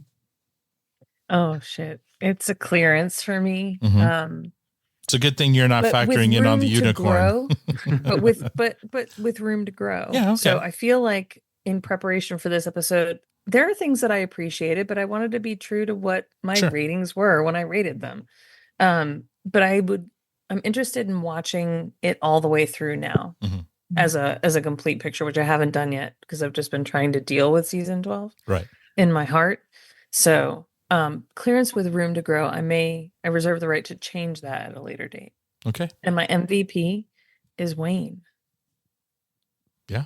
Twinkly eyes to goofy grin to the way he delivered. It's not polite to tell tales out of school, or you shouldn't tell tales out of school. Those last two. And the hiccup in the Acapulco. And and the hiccup in Acapulco. Yes. How could you tell you twinkly eyes? They were closed half the time. Right. Squinty twinkly. Women just know these things. No, you need to watch. It's a dark produce stand shot. Billy Buttrey has it lit perfectly, and Jared's acting the hell out of his eyes. Go back and watch it. He does more with a squint than anybody, except for French Stewart. Aaron. No surprise here. It's the fresh. As the sun sets on the produce stand. I would say my MVP is friendship. Just because it's really important whether or not you're a kid or adult, just to find your people. It's so Aaron. And it is. And I wrote down, show me your friends and I'll show you who you are. Like there's no better quote. Yeah. Look at all of you. Like you are all my friends. So this is who I am. I really appreciate that. I love you so much. Liz. Aaron, the whole episode or the whole, every time that was said, show me your friends and I'll show you who you are, it was always said so negatively. And you just totally, completely 100% changed that into an extremely positive statement. And this is why we love you. I love you all so very much. What's your rating, Liz? I see the hippo. Thank you, Victor. Your rating, Liz? Thank you, Liz. Oh, my turn. Oh, hi. I was just so in love with Erin. I was just like looking at her. I give this season a fresh. I definitely do, because as has been said, it gave us what we needed, I think, to end it. I like the flashbacks. I liked all I like that So Derry's my MVP. Okay. And I liked that I don't feel like he ever really stepped out. Like even Squirrely Dan, went off kind of with the Mennonites for a little bit and previous seasons, but then he comes back and whatever. But Derry never really did that. He's never really been on his own before. And this was him experimenting. It was his rebellious phase of, the whole, as Aaron's been putting it, through his puberty kind of thing. But then he comes back to family, because that's what it really is all about, is family. All right. And awesome. Your rating?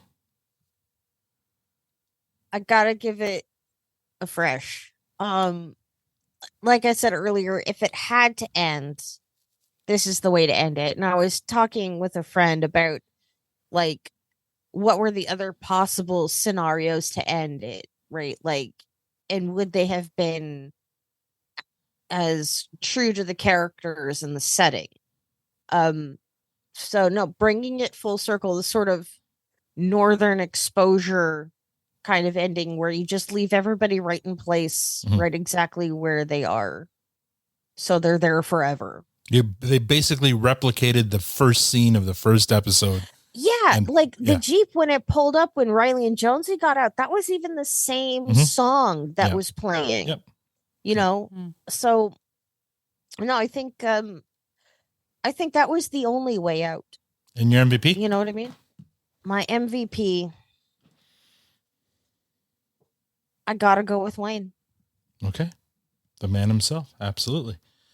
All right, let's burn through these final comments. I starting with me. Guys, great job tonight, and thank you so much for listening and for joining us. Tom, did we? Oh, there he is. Tom. Well, we lost his video. Did we lose him? Yeah, I'm here. Thanks for joining us, bud. I hope you had a good time, and it was great to have you here. Takeover team, you did a great job.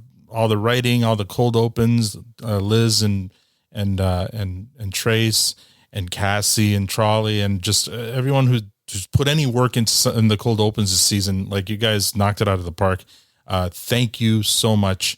Now we start vamping next week we're going to do our egg haul, but after that we're going to start vamping. So it's going to be interesting times because we don't know when Shorzy comes out. So but on Cherry, we're coming for you. Yeah, we'll have some fun with this. And anyway, thank you guys so much.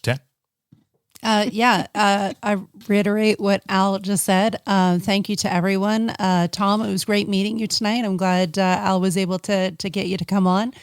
Aaron, I loved the analogy of the puberty. It makes so much sense, and it really puts a lot of this season into perspective, and it just makes it a whole. It just gives you a whole other way to look at this and a whole other storyline there, and I loved that. So thank you so much for sharing. Everyone, just it's been wonderful doing these, and I know that everyone's so creative. We'll come up with new ideas and ways to spend our time while we wait for Shorzy and whatever other spinoffs come. So yeah, this isn't the end. This is just a new beginning. So looking forward to it. In the live stream, Cassie said, "It's not the end of the world. It's just the end of the day." Matt. So Tom, thanks. Great to finally see you, buddy, coming out. As I know we've been bantering back and forth for a long time, and I'm glad you finally made it on an episode.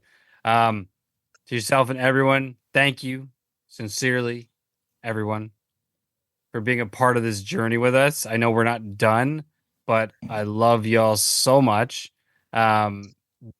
This has been and continues to be one of the best moments of every one of my weeks, because of everyone. And I know we've talked about this before the show.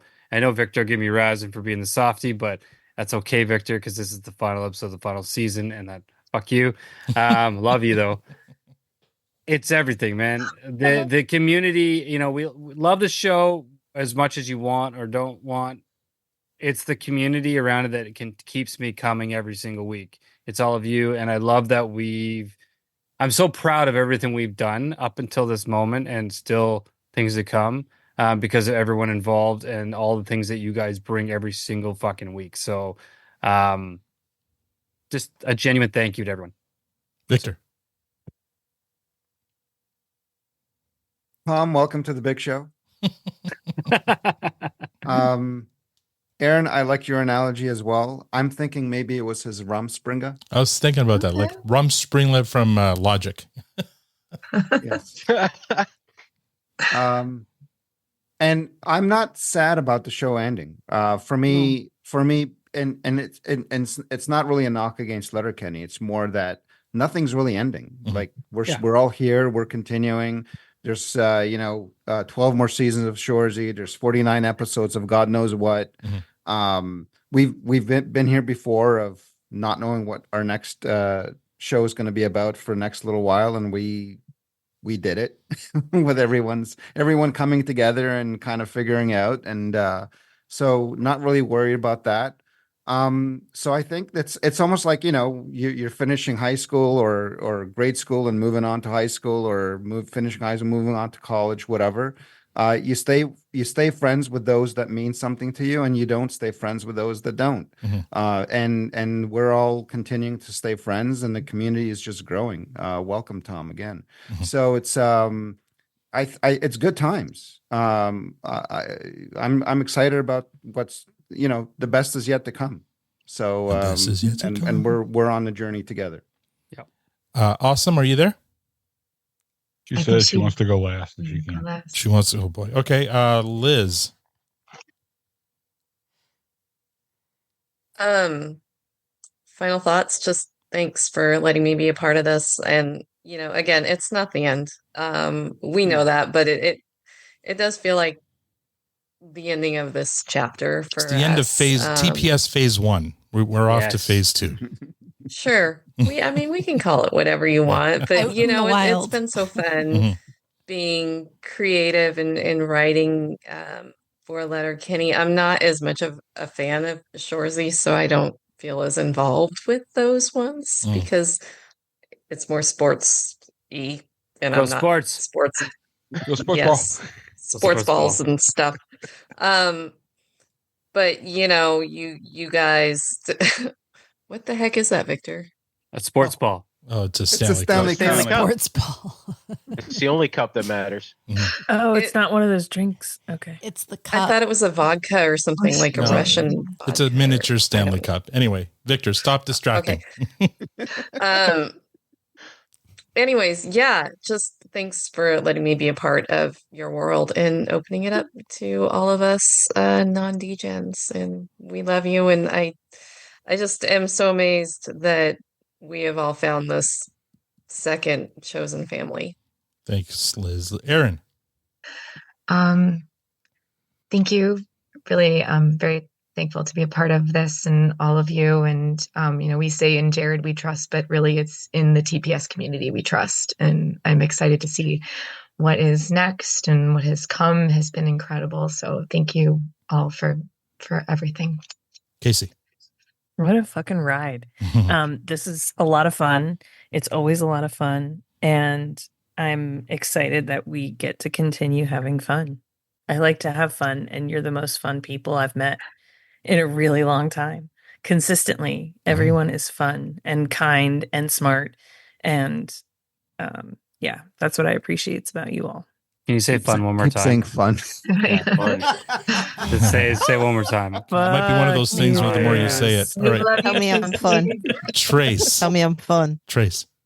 I said it before and I'll say it again. To the TPS guys,